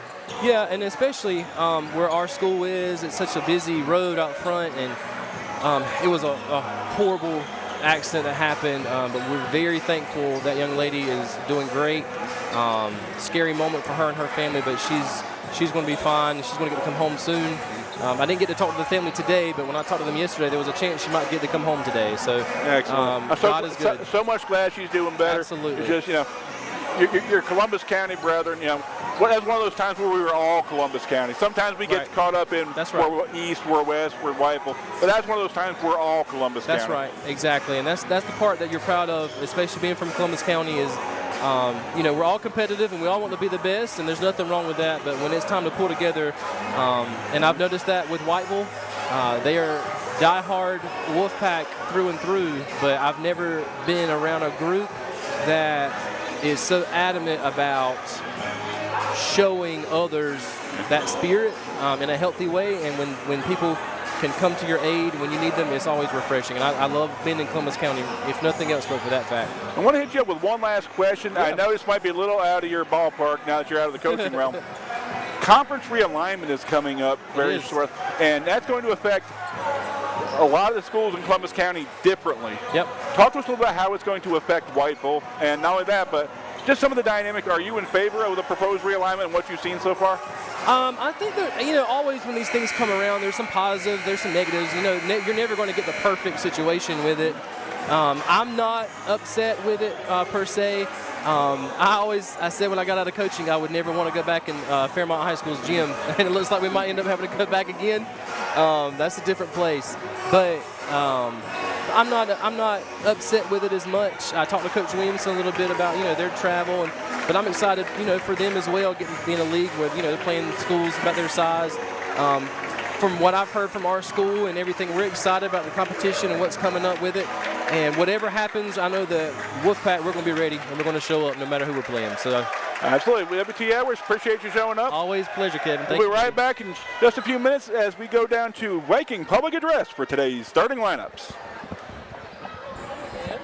My first interview.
Okay, Brett and I are back.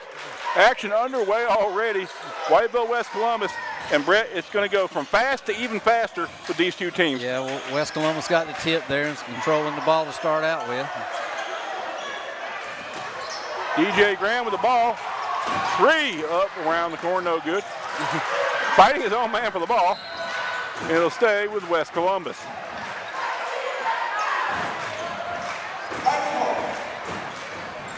Look for DJ Graham to have the ball in his hands an awful lot. Underneath, slice and dice and underneath. Does not get to lay at the ball. Rebounded by Whiteville, just out of his hands. Dropped off to Graham, throws up the reverse, doesn't get the ball. He'll go to the line though, Kev. Hustle, Brett, in these kind of ball games, and making your own opportunities is probably going to be key. Foul call on number 14, Jason Keel. His first, team first. Free throw up, no good.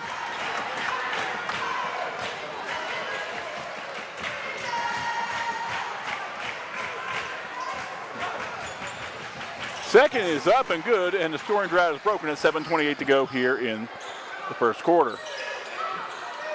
2-2-1 press by the Vikings. Back and forth we go. Back to 11.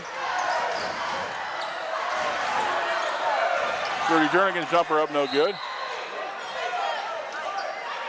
Ball over to West Columbus. Okay, and now it's going back over to Whiteville.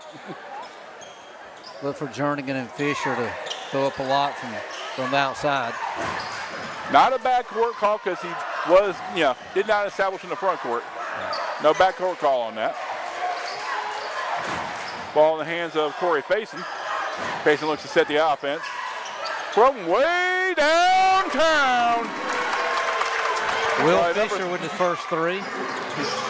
The first of probably many for Will Fisher, makes it 3-1 in favor of the Wolfpack. Ball over to Manuez Jones. Dropped off underneath. Jump stop. Pops. Hits and fouled is Zion Eady. Zion Eady with a 3-point opportunity.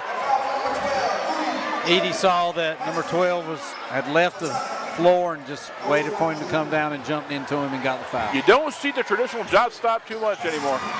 Eady completes the 3-point play, making it 4-3, 6:38 to go. Looks like a 2-2-1 zone press. Ball to the front court. Thinks about throwing it into the low post, does not get it. Now goes to the low post. The person of Marquise Willis.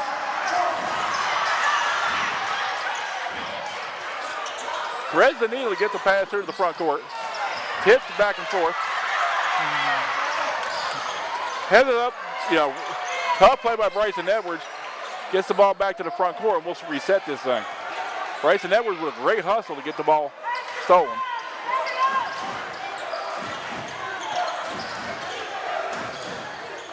Around the horn we go. Give and go, nice play. Corey Faison picks up the bucket and the foul. Foul call number 4, Manuez Jones.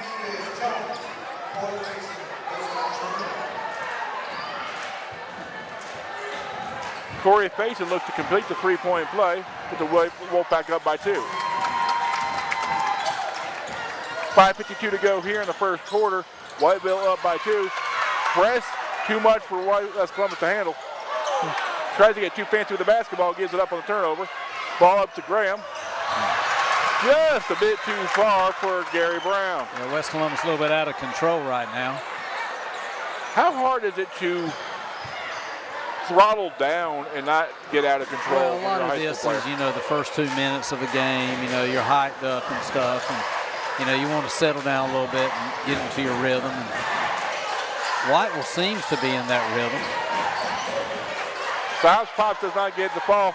Rebounded by Rudy Jernigan. A lot of bodies. Just out of bounds.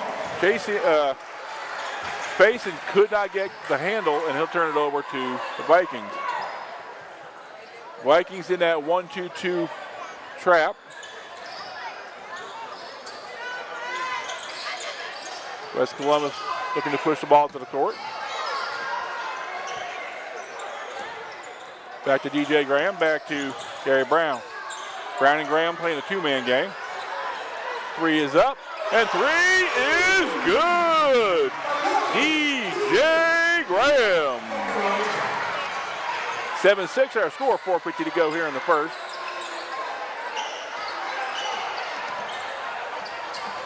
Trying to split the defenders is Zion Eady. I'm sorry, not Zion Eady, Bryson Edwards.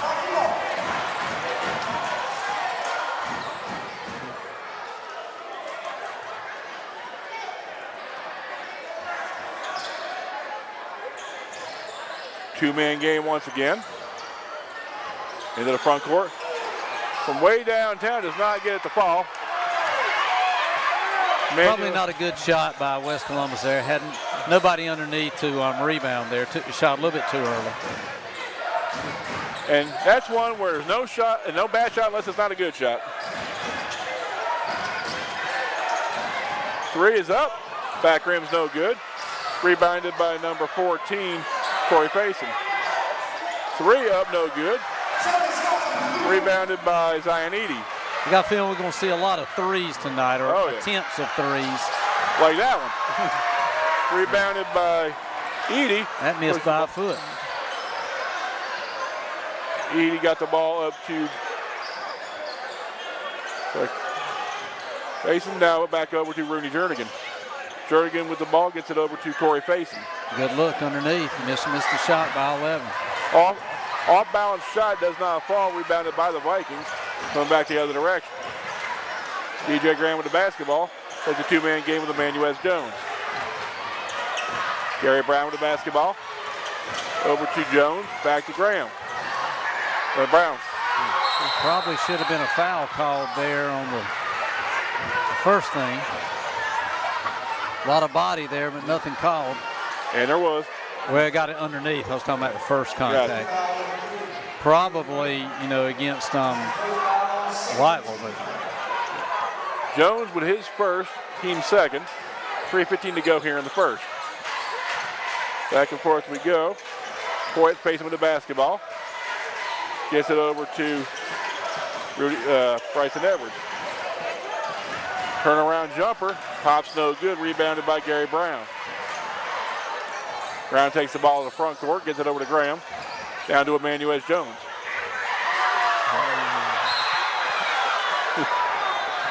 Still a little out of control there, Kevin.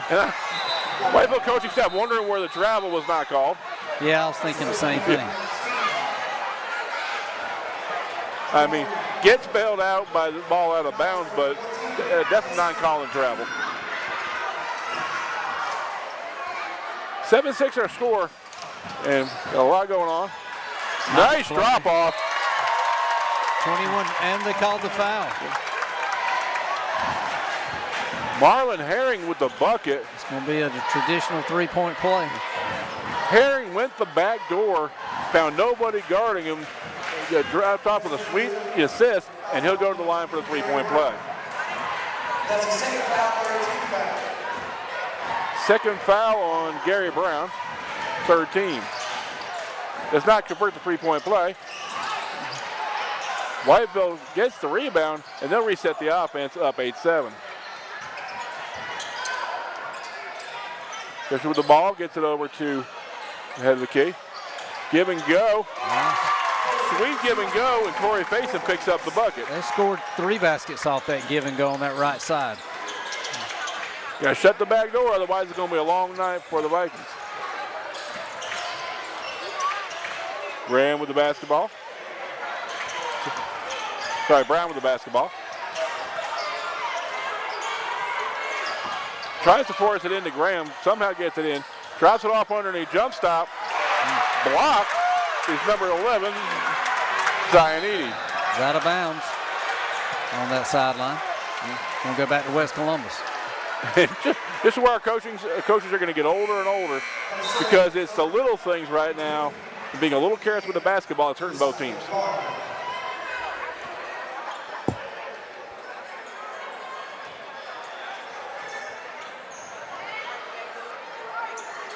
Again, Brett, a minute 54 to go, and both of these teams trying to play up tempo. And sometimes it's great, but sometimes it goes to your detriment if you get out of control. Ball in the hands of Jayson Keel. Keel gets it over to Josiah Garner.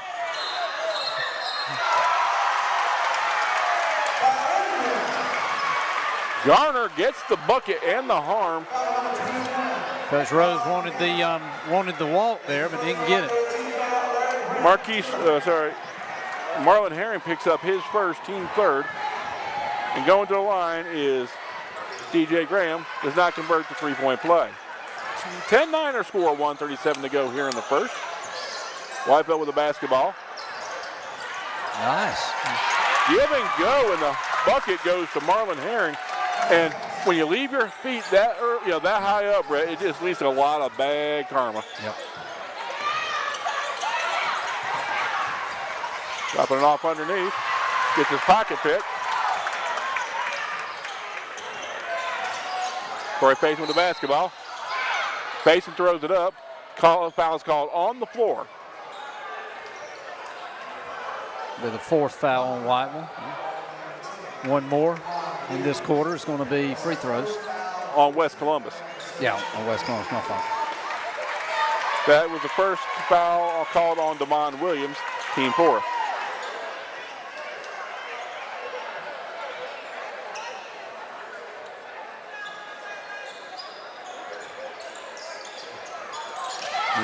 Stops, pops, and you don't look at the guy at the top of the key. He comes back to haunt you, and Shamari Bellamy with the bucket. 14-9 score inside of a minute. Give and go. Graham with the basketball, tries to drive the lane, throws up an off balance two, no good. Rebounded by West Columbus.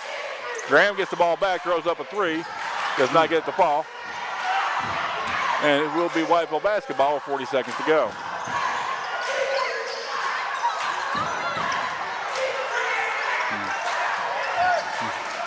Teardrop layup does fall in the hands of Bryson Edwards. Nobody for West Columbus stepped over to help out. Leads to a two. Team defense.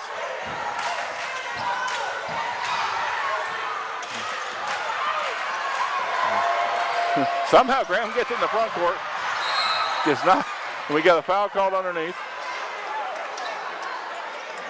And again, neither one of these teams in the bonus spread. No. So I mean, Probably won't make it to the bonus this quarter. With 10 seconds to go.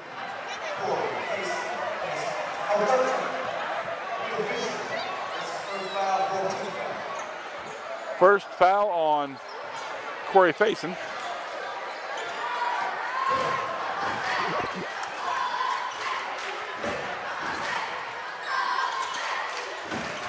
Graham with the basketball. To the top.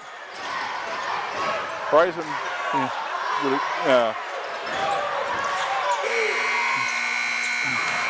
West Columbus has got to look something backdoor, whatever. White was overplaying on the defensive end. Some of these West Columbus players need to step backdoor to try to punish them for overplaying there. But it hadn't happened yet. Haven't seen a skip pass either, Brett. No. Okay, take us inside of that West Columbus huddle. Tell me what Lamont was telling his team. Well, defensively, I don't think they're doing a good job helping out. You know, if a person gets beat off the dribble, nobody's stepping over to help out. Offensively, West Columbus is talking about, hey, guys, we're moving around the perimeter, but we're not getting in a position to score. We got to get in some kind of position to score, backdoor cuts, whatever, to try to, do something about this overplaying defense. Whiteville, is playing a really good game. Just some of the outside shots just aren't falling for them right now, but defensively, I think they're playing really well. Whiteville up by 7 going into the second quarter, 16-9. And both these teams, I think, the first quarter is a quarter of missed opportunity. Both of them had their opportunities to really, put their foot down in this game. And just, a missed shot here, a missed defensive play there. And well, your goal always is to score at least 15 points per quarter. And Whiteville has, of course, hit that goal. West Columbus, no. So we'll see what kind of changes are made here. Whiteville ball in the front court in the person of Will Fisher. Fisher gets it over to Jamari Bellamy. Ball underneath. Clemens has a long-range jumper up, no good. Rebounded by the Vikings. Graham with the ball in the front court. Just to drive the lane. Kicks. Stops. Pops. Does not get it to fall. West Columbus. I think the Whiteville coaching staff was going to have a corner if they didn't get that call. Yeah, West Columbus right now is just not showing any inside presence at all. It's all from the outside. And they got to get it inside somehow.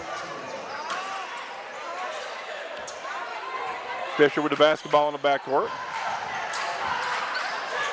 Whiteville beats the press.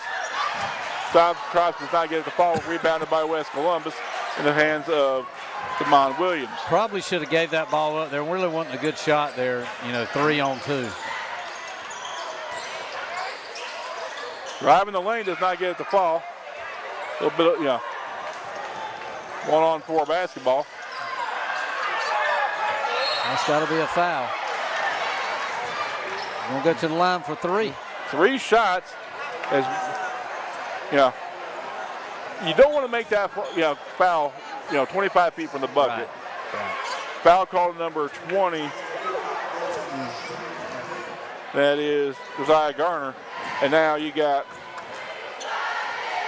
let me make sure I get this right, Tyler Rose going to the line for 3. Takes up the first.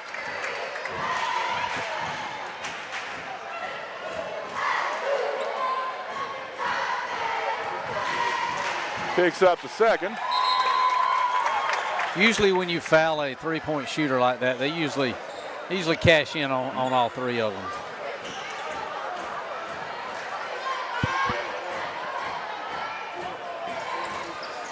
Rose hits 2 of 3. Athletic play gets the ball back for West Columbus. Turnaround jumper up, no good for West Columbus. West having trouble buying a bucket here in the last couple of minutes.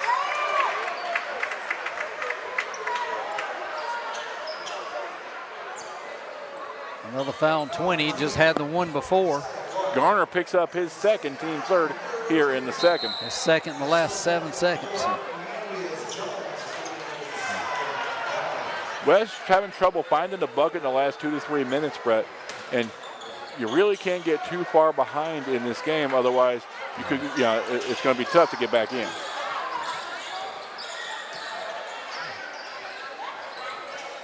Whiteville attempt to work the perimeter, look for the backdoor cut.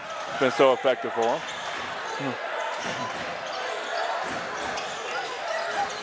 Lucky he didn't get away with a push off there. There's a couple of them happened underneath too.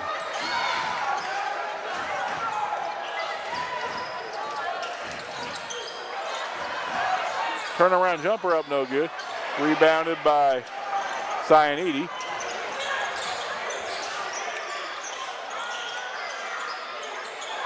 Back and forth we go. Manuel Jones with the basketball. Throws it into Graham. Gets his pocket pick. Going back the other direction. Layup up and good. Tyson Wilcox. 30-second timeout as Lamont Williams hears this one kind of, getting a little too far away from him, and he calls timeout. Brett, take us in that huddle. How do you get West Columbus to calm down and get back in this ball game? Well, it's just got to slow it up a little bit, work it around the perimeter, and try to get the ball inside. Everything's happening for West Columbus, out on this perimeter, or they are dashing to the basket, and they're collapsing on West Columbus, so it's not really a good shot. So possibly they could slash to the basket and give it up or whatever, but just nothing offensively is going for West Columbus right now. Okay, timeout quickly called and desperately needed by West Columbus. They'll take the basketball here in the backcourt. And Whiteville, once again, in that press has been so effective for them. 1-2-2. How do you beat the 1-2-2? I put somebody to the middle, guards coming up the sides, and then big man to the middle, and then kick it back out again. And, that's how you do it right there, exactly how they drew it up there. Case in point, Zionidi with the bucket. Looks like he's going to go to the line to try a 3-point play, but I didn't even see a foul call. A little surprised that Whiteville went to that there. Because you know what? If it ain't broke, don't fix it. Foul called on Jamari Bellamy, his first, team first, second quarter.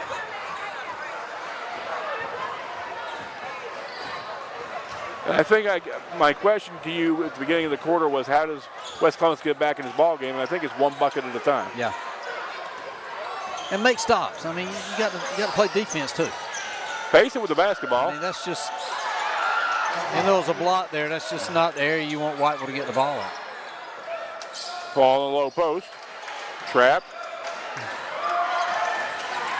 Good ball pressure by the Vikings. They'll bring it back out and reset.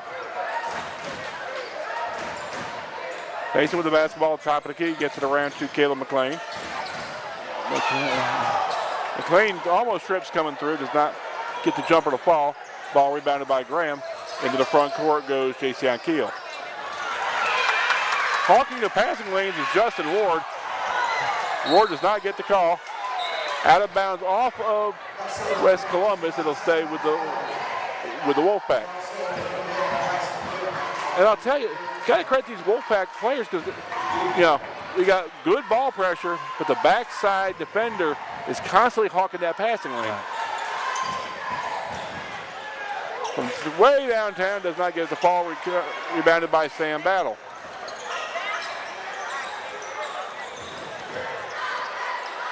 Ran with the basketball in the front court, closely guarded. Ran with a three, up, no good.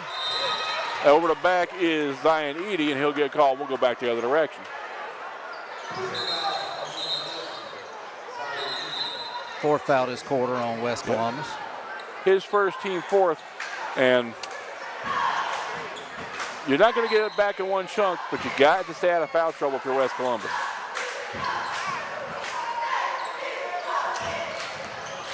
Whiteville beats the trap.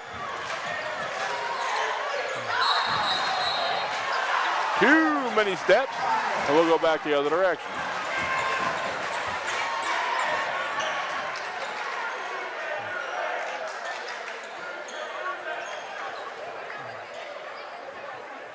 .441 to go, 20-11 our score.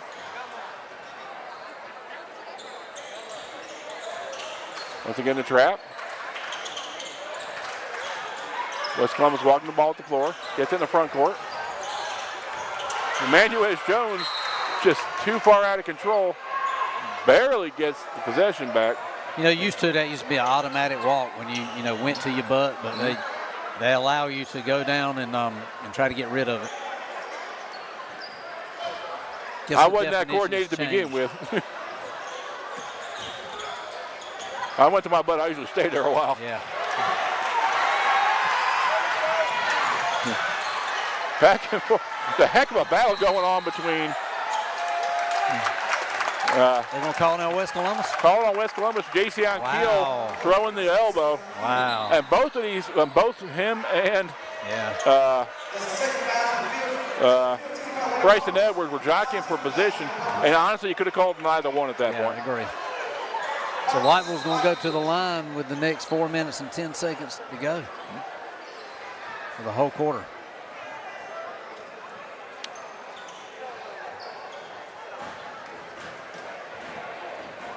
So we have Bryson Edwards going to the line.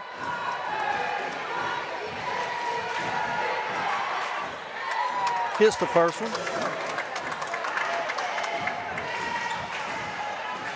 Takes it to 21-11 lead, 10-point lead for Whiteville Wolfpack. Second one is up and good. Hits them both, makes it an 11-point lead, 4:10 to go till halftime, Brett. And neither one of these teams is going to take their foot off the gas, Brett. Nobody's going to hold for the last shot. That's gonna be cross-court passes lead to turnovers. I think that's more of a frustration foul right now for West Columbus, Brett. And so dangerous trying to throw that cross-court pass against that 2-2-1, that 1-2-2, and will get you in trouble every time. Third foul on number 3. That's the third foul on Gary Brown. That's tough to take that into the locker room.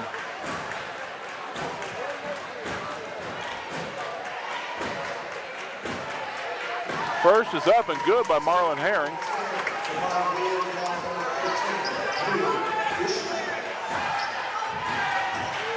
Herring's going to toe the line for a second, looking to make this a 13-point lead.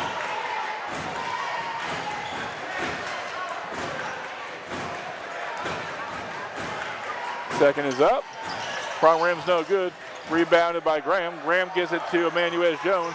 Jones switches hands and gets the bucket. Definitely handled by Emmanuel Jones for the 2.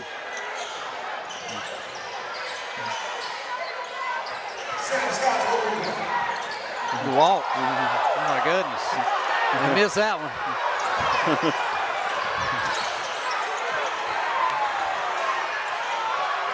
That's going to be out of bounds through Whiteville. Ball pressure giving all kinds of fits to the guards of West Columbus at this point. And, you know, West Columbus with no answers at this point. 3.5 to go, score 23-13 here in the first half.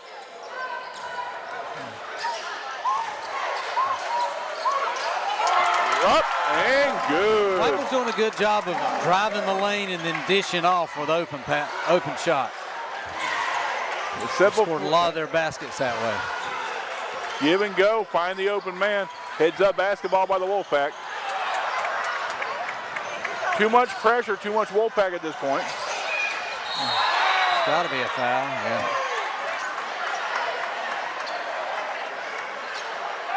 Whiteville looking for a flagrant, does not get the call.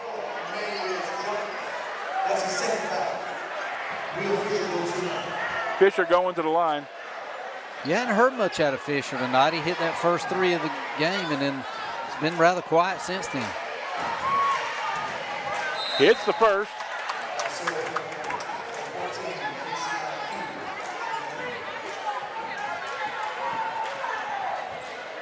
.256 to go, 26-13. Whiteville doubling up the Vikings. Hits them both, makes it 27-13. Whiteville still staying in that 1-2-2 pressure.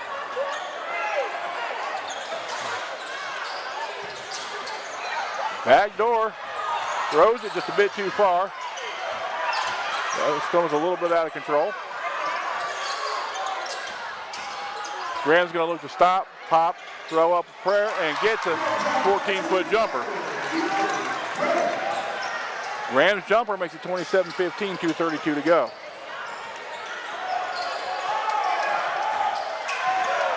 From way downtown, back rims it.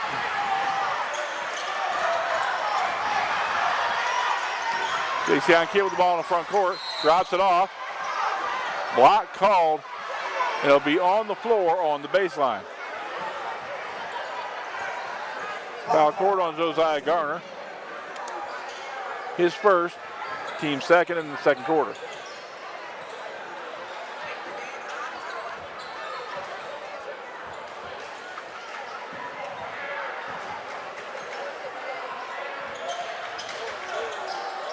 Ball given to Jason Keel. Keel to drive the baseline, trap. Gets it on the baseline. That's good. And go. Drops it off underneath. I thought he was caught in that corner, but he bailed himself out with a great pass. Sam Battle on a baseline layup gets the bucket to fall, makes it a 10-point game. Somehow Keel threaded the needle, and I don't know how he saw him. I don't either.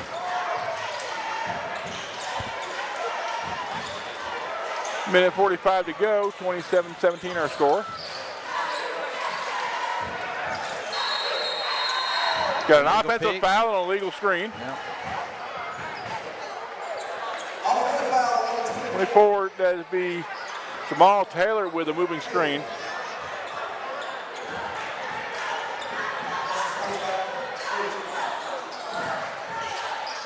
His first, team third.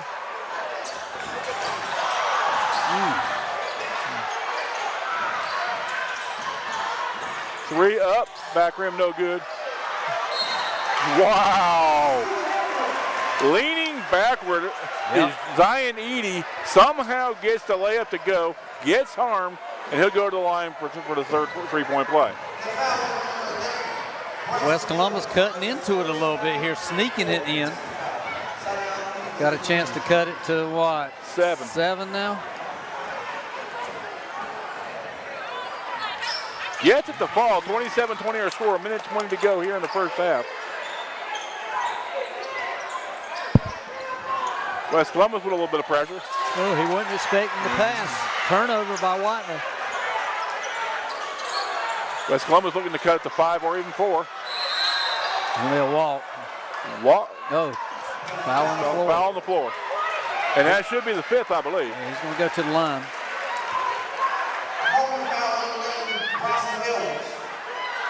Edwards called for the foul, and with bonus.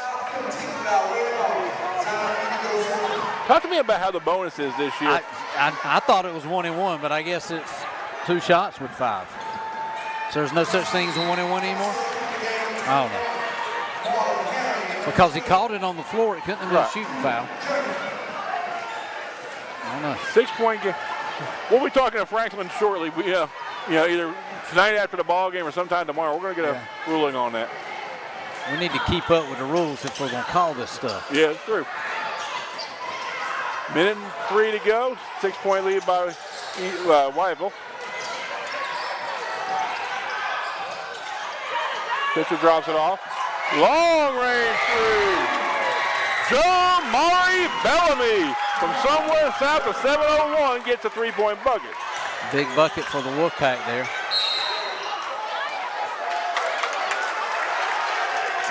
Mont Williams wants a foul, and I kind of understand what he's saying. I mean, he's got bumped twice before he carried it. Whiteville a chance to break this out into a double-digit lead here now. Whiteville up by 9, 33 seconds to go. I'm not even going to ask if they're going to hold it for the last shot. Block.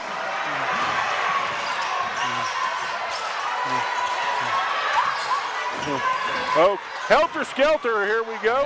16-point second. Foul called.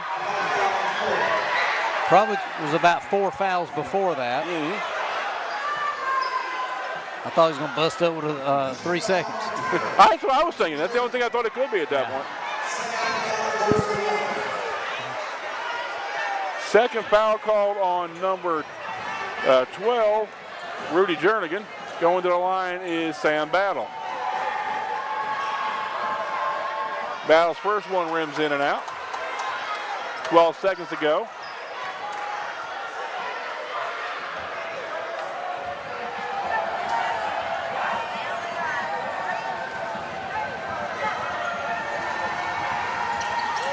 Second one is nothing but net, and it's 30-22, 12 Probably seconds. a lane violation should have been called there. He went over the line way before that ball got there. Tries to force it, no good. Once again, no good. Rebounded by West Columbus. Ball shot is up. That's going to be no good if it goes. And our score at halftime is West Columbus down 22-30, Brett. And a lot of opportunity for both teams. And I think the team that shores up their deficiencies first is going to win this ball game. Yeah, man, not talking junk about any team or whatever, but it was a sloppy first half both ways. Really didn't see a lot of rhythm going on. Now Whiteville had a little give and go going pretty good, but then they got away from that. But see if these two teams settle down in the second half. Okay, Brett and I are going to take a quick break. We'll be right back with second half action. Looking forward to seeing you on the back half of this doubleheader here on the Columbus County Sports Network.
Okay, we are back. Second half about to begin in just about 30 seconds.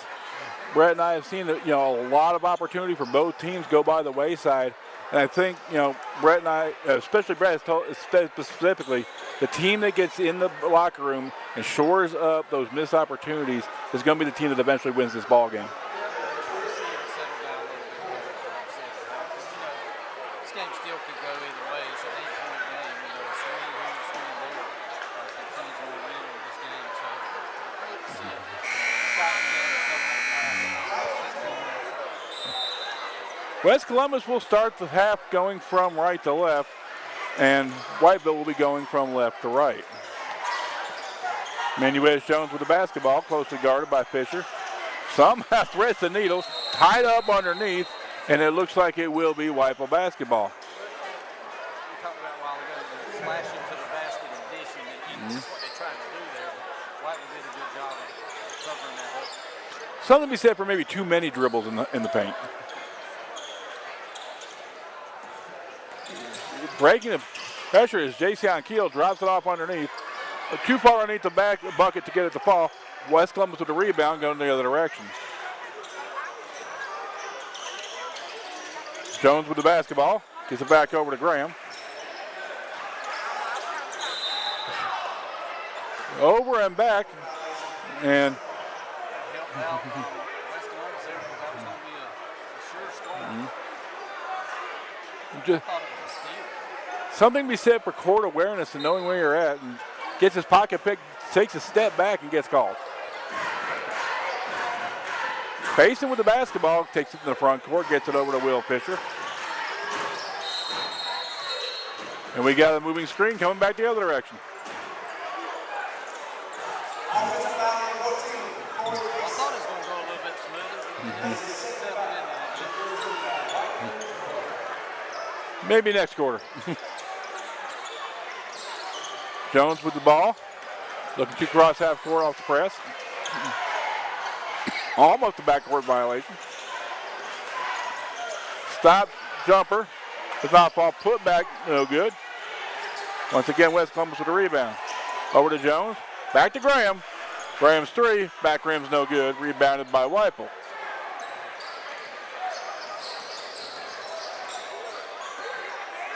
Payson with the basketball looking to initiate the offense. Ball back over to Payson. Up to Will Fisher. Jumper no good. Rebounded by West Columbus.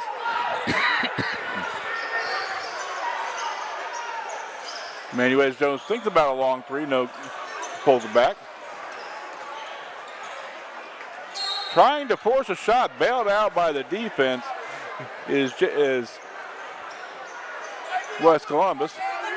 Jason Keel goes to the line for two. Bailed out on the call.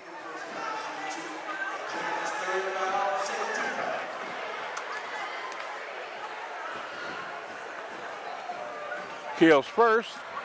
No good.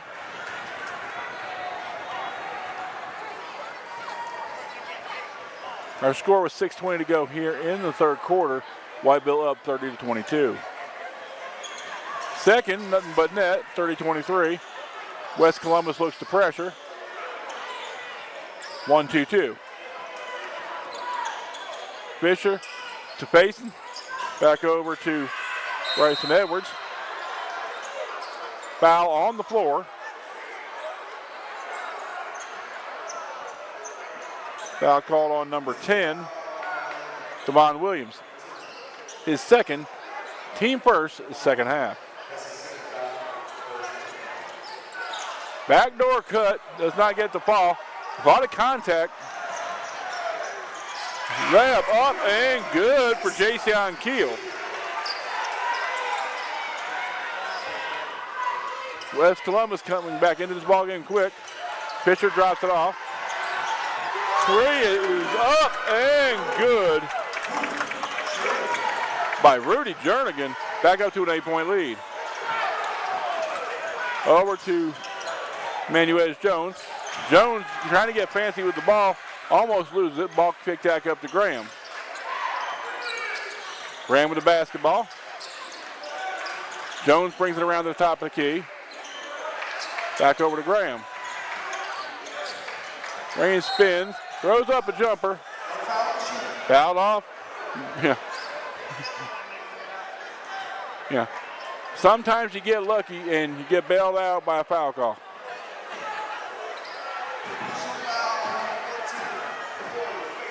Faison's third, team third, third quarter.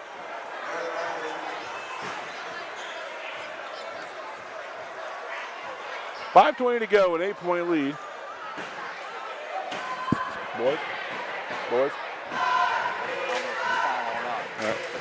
Got South Columbus, East Columbus score right now. South Columbus up 69-47. We're not sure if that's a final yet. 69 points is a lot for a high school basketball game. Free throw up and good. 7-point lead by the Wolfpack. 5:20 to go here in the third quarter.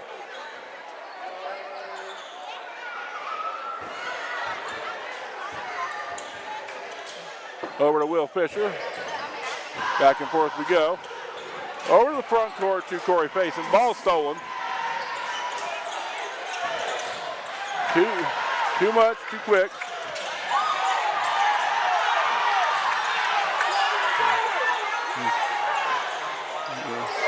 Three up and good. Larry Graham, and all of a sudden it's a 4-point ball game.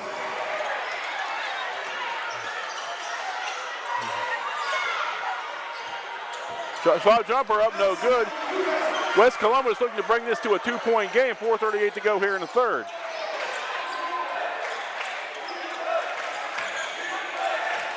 Graham with the basketball.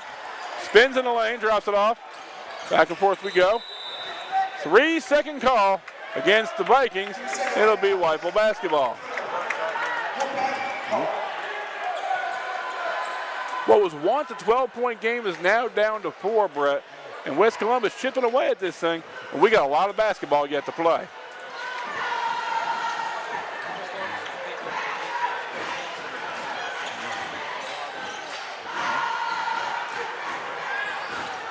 Closely guarded by Graham. Once again, we start at the top of the key. We're going to reset the offense. Corey Faison with the basketball, drops it off to Bryson Edwards. Edwards, long range three, front rims are no good. Rebounded by DeMond Williams. Ball tapped out of bounds, and it will be staying with the Vikings.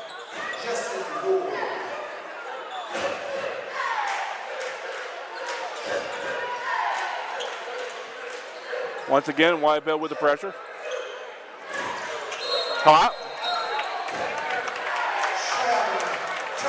Hops on the sidelines, gets caught, and it'll go back over to Whiteville. 2 straight possessions right now, Brett, with West Columbus having the chance to tie this ball game and unforced errors.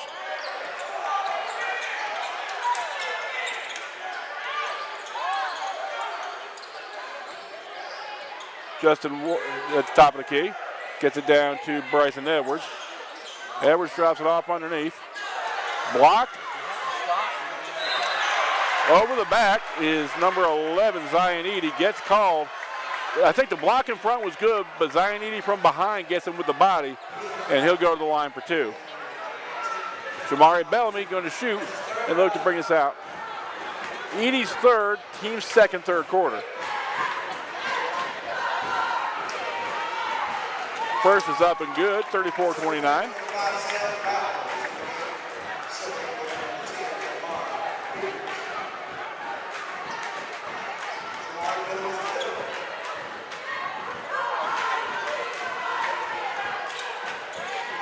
Hits them both, 35-29, back up to 6. 1-2-2 press again by the Wolfpack. West Columbus trying to break the pressure. Got caught in the air. Tapped. Amazing that he had the body control, Brett, not to slap the arm, but to slap the ball out of bounds.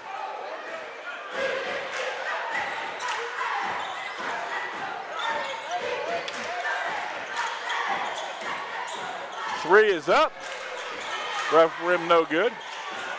tapped out by West Columbus, and it'll stay with the Wolfpack. 3:07 to go here in the third quarter.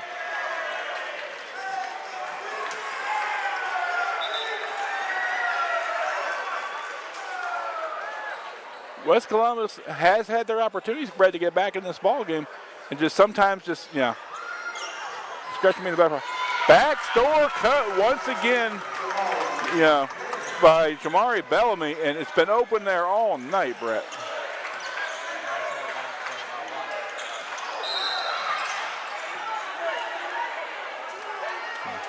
I think it's time they do start cleaning the body control up a little bit. Bellamy picks up his second, team fourth in the third quarter, 2:54 to go.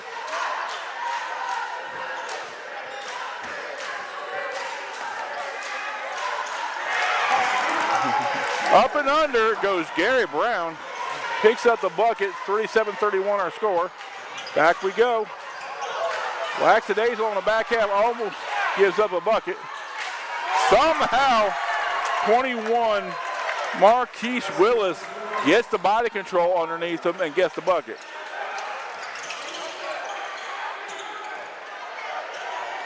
Graham for three, up no good. Really, probably you think about it, Kevin, the three-point percentage tonight is probably really, really low. There's not really a lot taken, and only very few minutes.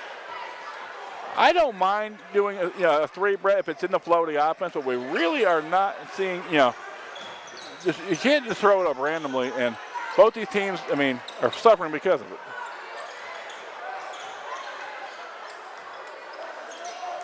Back up to Bryson Edwards.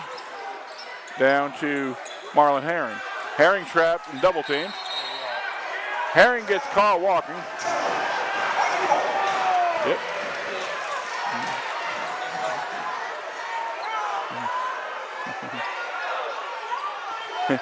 He's been in that guy's ear all night too. 39-31 our score, 1:50 to go here in the third. West Columbus beats the pressure. Now they need to set an offensive set. Kicked over to Gary Brown. Brown stops. Looks like it's going to be a 2-foot on the line. Rebounded underneath, up and in by number 11, Zion Eady. And it's a 6-point game with 1:30 to go.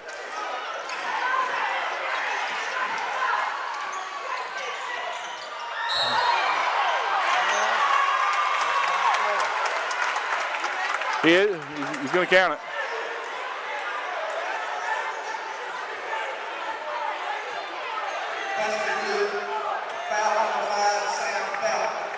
Battle picks up the foul.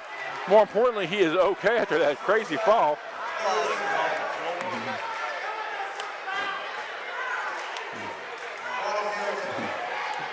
Marquise Willis to the line for two.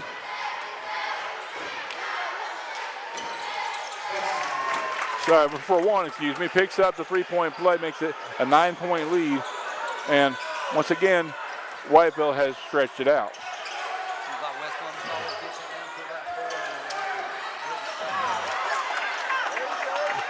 Dangerous pass gets picked. Up the floor we go. No basket interference called, even though they tapped the backboard. Over to Gary Brown. Brown drives the lane. Throws it up, no good. Hit back up and in by Sam Battle. 50 seconds to go from 7-point lead.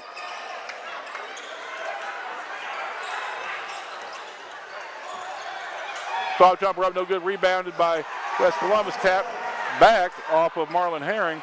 And West Columbus has a shot to bring this down to 4 or 5.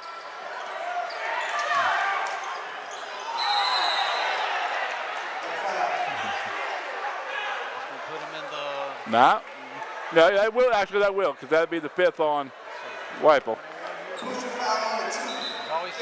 Yep. That's a new rule.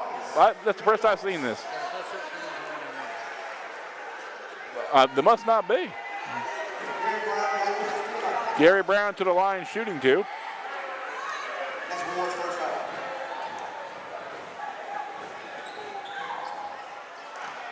Does not get the fall. Once again, 27.7 to go here in the third. Whiteville up by 7. West Columbus has had their opportunities, Brett, that just can't shut the door. Second is up and in, 42-36 with 27 seconds to go.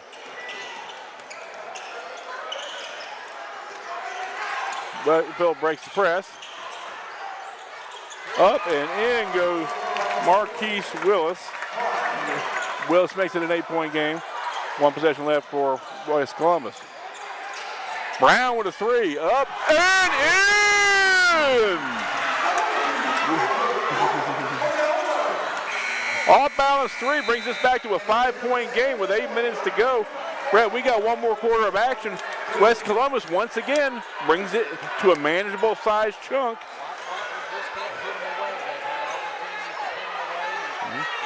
West Columbus has what you want to do. You want to hang around as long as you possibly can.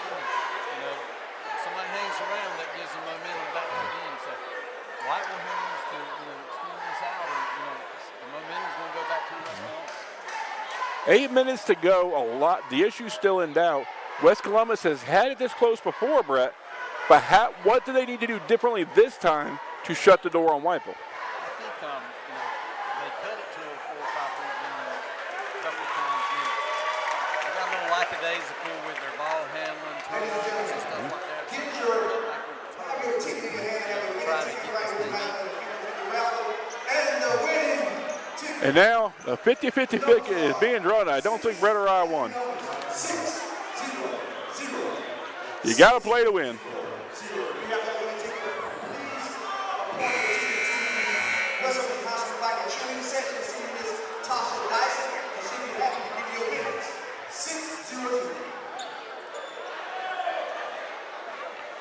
Okay, Brett, here we go. 8 minutes of action left to decide this, but it is Friday night, and we've seen double and triple overtimes by these teams before. I think at this point, every possession is going to become paramount. Ball inbounded. Graham stops and pops, does not get it to drop. While rebounded by Fisher. Lazy pass gets stolen. Up and in by Manuel Jones. Quick timeout by Whiteville.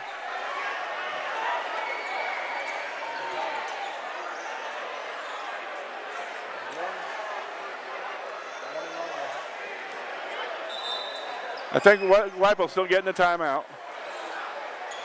Substitution. Now we got a 3-point ball game, Brett, and if you're a Whiteville.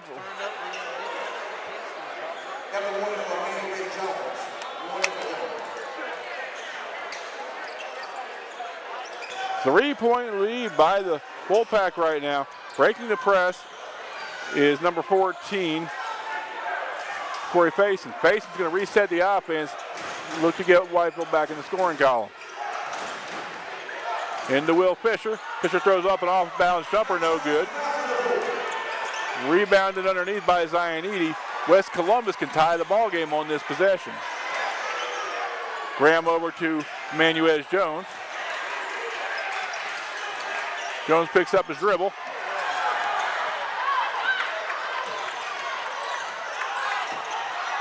Graham tries to pick up a charge, can't get it. Helter-skelter play, Graham with the basketball. Throws up an off-balance jumper, no good. Gets his own rebound, puts it up and in. 1-point game, all of a sudden, 44-43.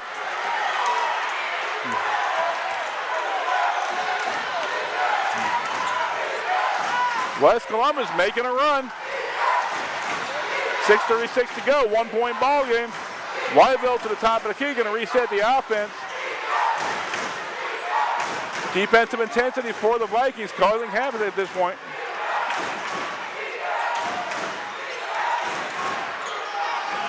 Off-balance jumper up and good by Bryson Edwards. 46-43, 6:15 to go.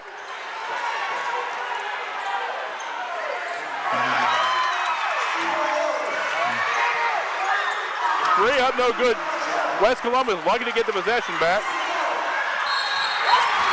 Up and in. Hoop and Harm would go to the line for a three-point play. Big bucket by the Wolfpack. A fair trade.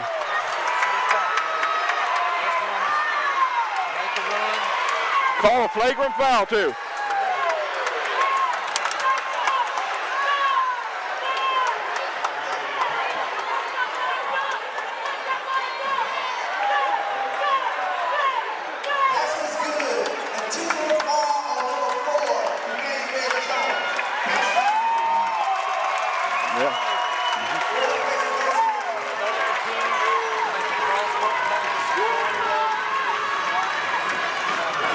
Intentional foul call leaves him on the line by himself. Corey Payson with a three-point play. He'll get the extra free throws for the intentional foul. And big buckets here, whereas it was a one-point game, is now out to 6, about to be maybe 7 or 8 for the intentional foul. Well, but he got one for the three-point play. But he should get the technical free throws for the intentional foul. That's the intentional foul. What do you do here? Two more? Yep. Can't just give him one. He's got to be 2 to pick the ball out on the side. So technically, if he makes them all, he could come up with a 5-point play. Okay.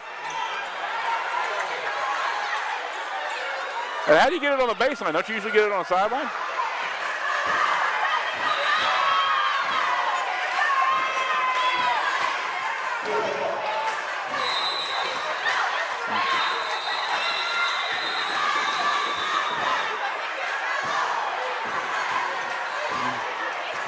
Yeah, I think they kind of agree here.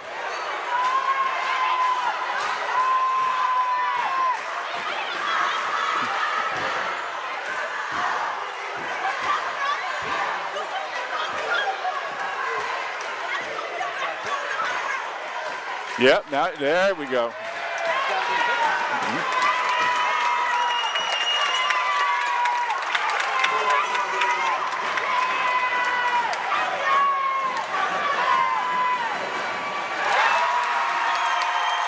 And now he's going to get the second one.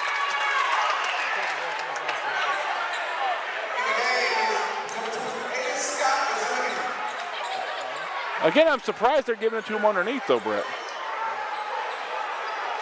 What was once a one-point game is now a 7-point game, 5:58 to go. Whiteville with the basketball can take it to 9 or 10. Backdoor call. Up and in!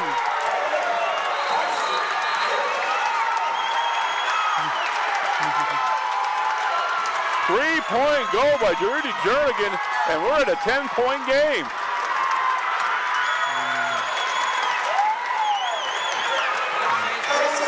It did.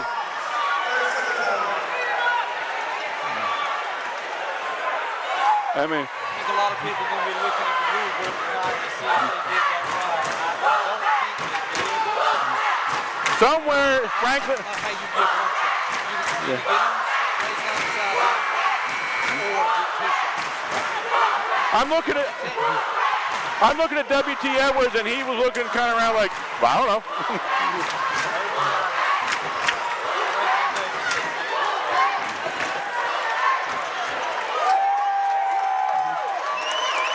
Things getting wild here in Vikingtown.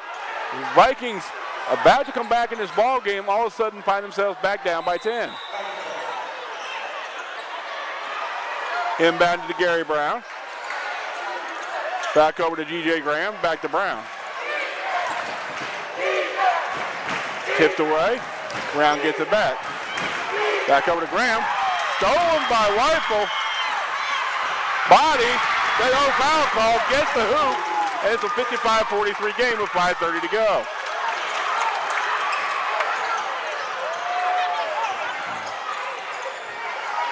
Hands in the passing lane, all kinds of trouble. Yeah.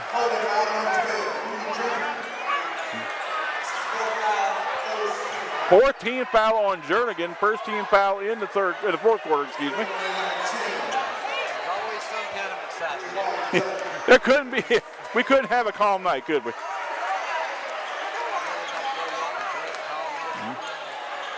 I'm going to find out. Off balance jumper up, no good.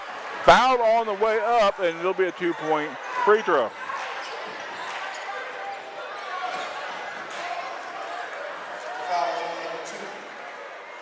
Second foul on number 21, and that is Marlon Herring.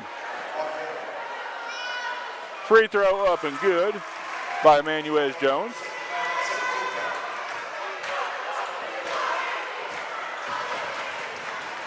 Jones toes the line looking for the second. Gets the second to fall.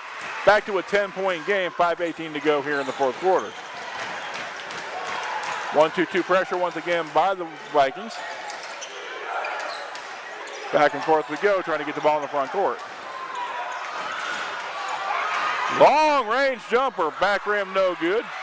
Stolen by the Vikings. Emmanuel Jones backs it up. Gets fouled.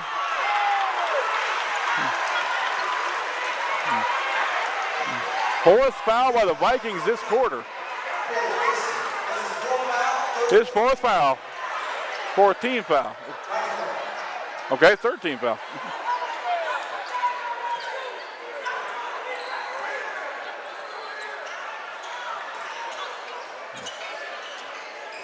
Emmanuel Jones with the basketball. Gets it taken away. Held. We got the foul call on the floor. Foul called on 21, Marquise Willis. His third foul. 14th foul. It's been the 14th foul, hasn't it?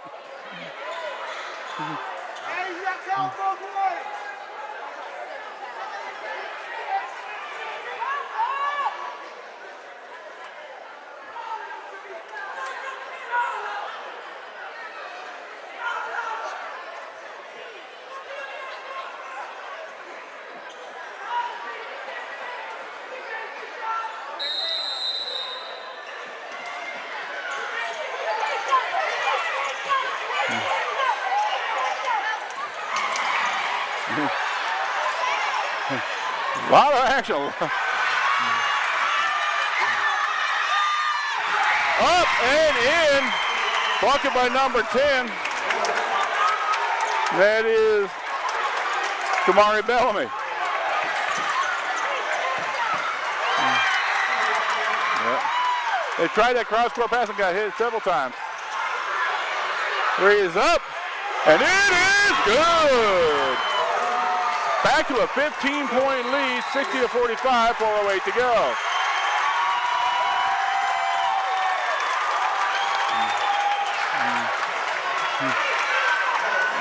Getting loud, getting wild here in Vikingtown.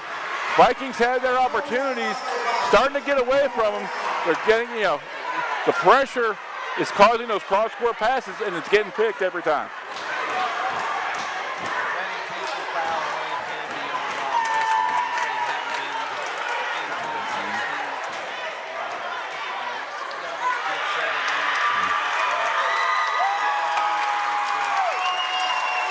More of a reset timeout than a strategy timeout, I think.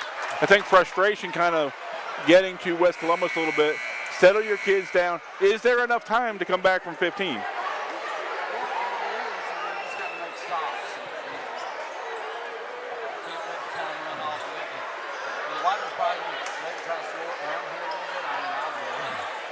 Is that in the Whiteville DNA, though?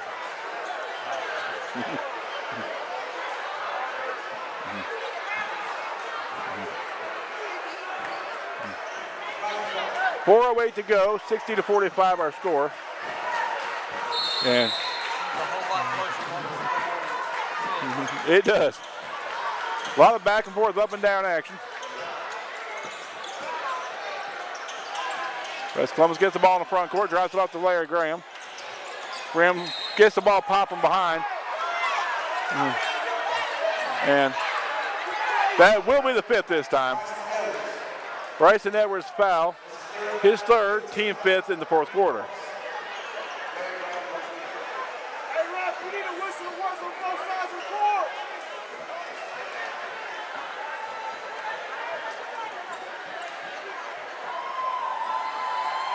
First one is up, in, out, and back in. The shooters roll.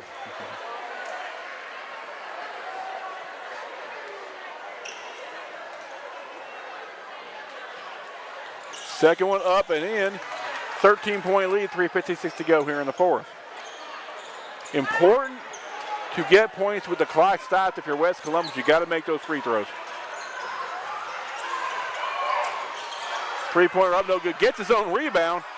Jumper up, no good. Bryson Edwards gets his own rebound again. 4 and 5 shots for the Wolfpack, and that is a recipe for disaster for the Vikings. I didn't really like Moore's three-pointer. Yep. Like you said, it may not be in Foul called on number 2, DJ Graham, his first, team 2nd. Going to the line is Marquise Willis. How hard is it to go against tendency, Brett, and when you're a run and gun team, to break out and try to run clock off?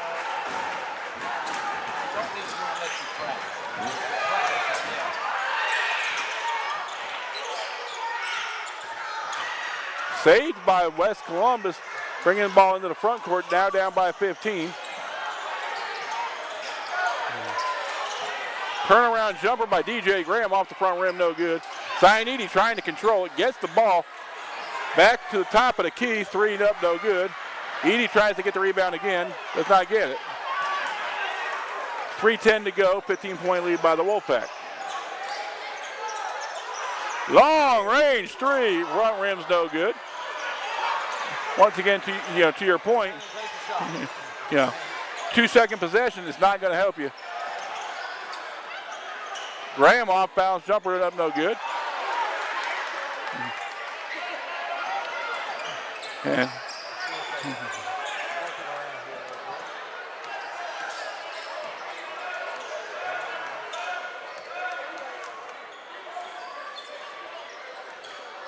two and a half to go, 15-point lead. Moving screen by number 10, and he gets called for it. Spun on the screen, and that will get called every time by Jamari Bellamy. Bellamy's 3rd, once again in the bonus.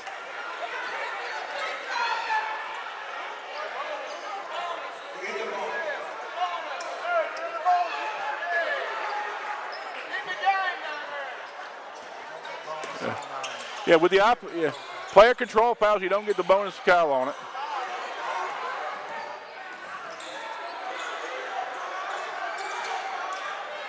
Manuez Jones tries to shoot it from Whiteville, does not get it to fall. Coming in from out of bounds does not help you because it's going to be called every time. You have to establish inbounds before you get the ball. Pocket picked by DJ Graham. Yeah, and he fouls out of frustration.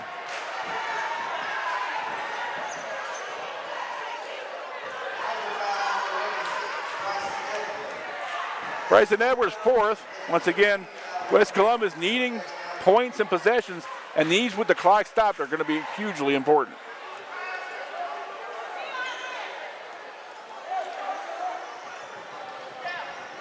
First one back rim's no good.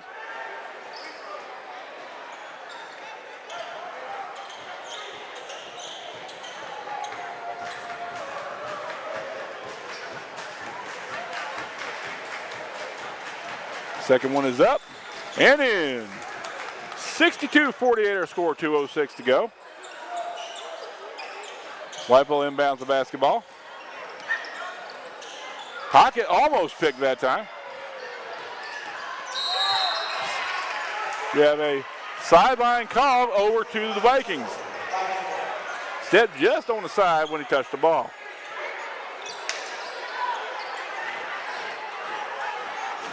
Under 2 minutes to go. 14 points is the lead. West Columbus furiously trying to get the ball in the front court. Brown with the ball, looking for an outlet. From way downtown goes DJ Graham. Makes it an 11-point game with 1:40 to go.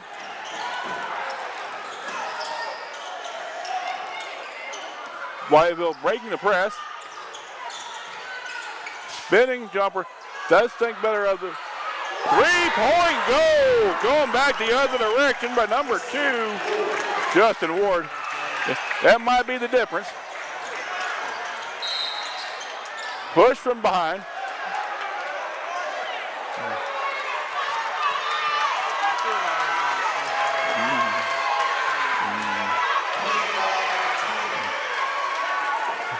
And that's the thing that'll make you old quick, Brett. Just put your name in the score box. Could be. First is up and good. Makes our score 65-52.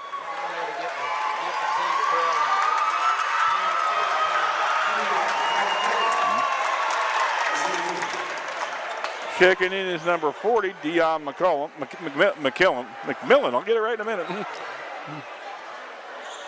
Second back rim's no good. Rebounded by West Columbus. Gary Brown with the basketball over to Emmanuel Jones. Jones' 3 is up. Back rim no good. Rebounded underneath. Forces it up no good. Rebounded by the Wolfpack. Stolen back by the Vikings.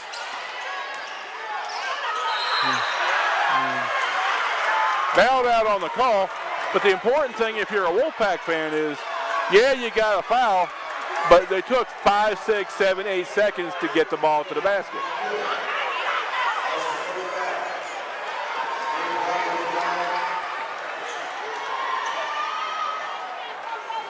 Free throw up, no good.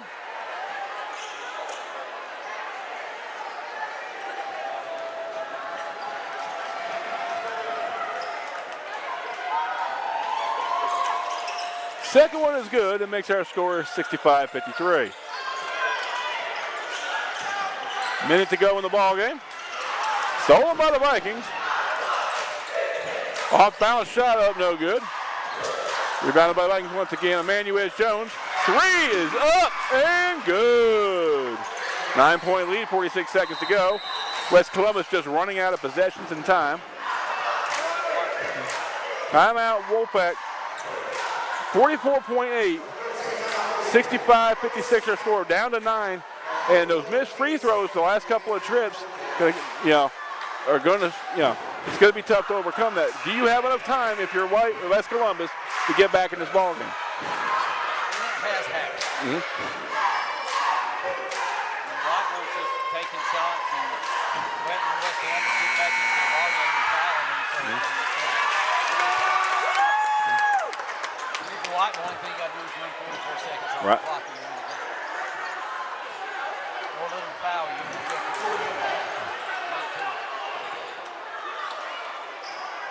Okay, here we go. Whiteville looks to inbound the basketball on the far side of the court. Inbounded, trapped in the corner. West Columbus does not look to foul at this point. Back to the corner, up, and no good. Rebounded by West Columbus.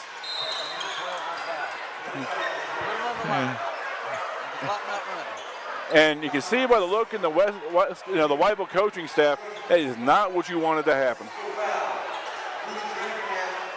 Jernigan's 5th, and he will look to exit the ball game, having played a great ball game, but not the foul you want with 30 seconds to go.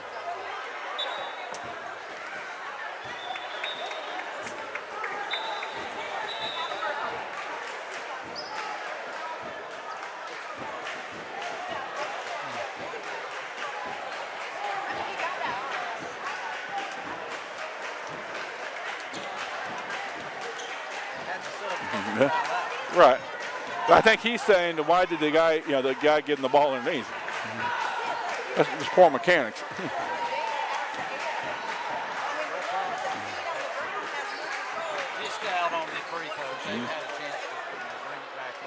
When you're losing by 9 points and you missed 11, 12, 13 free throws, that's a frustrating thing as a coach, Brett.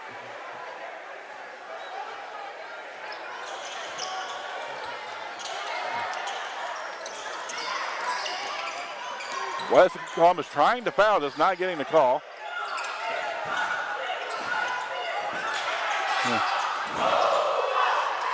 Whiteville still shooting the basketball, up 9 with 16 seconds to go. Slapped out, it'll stay with Whiteville basketball.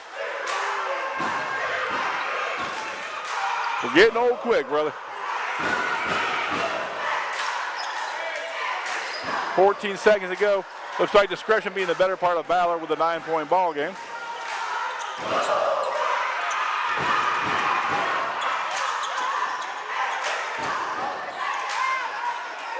Our final this evening, Whiteville Wolfpack defeat the West Columbus Vikings 65-56.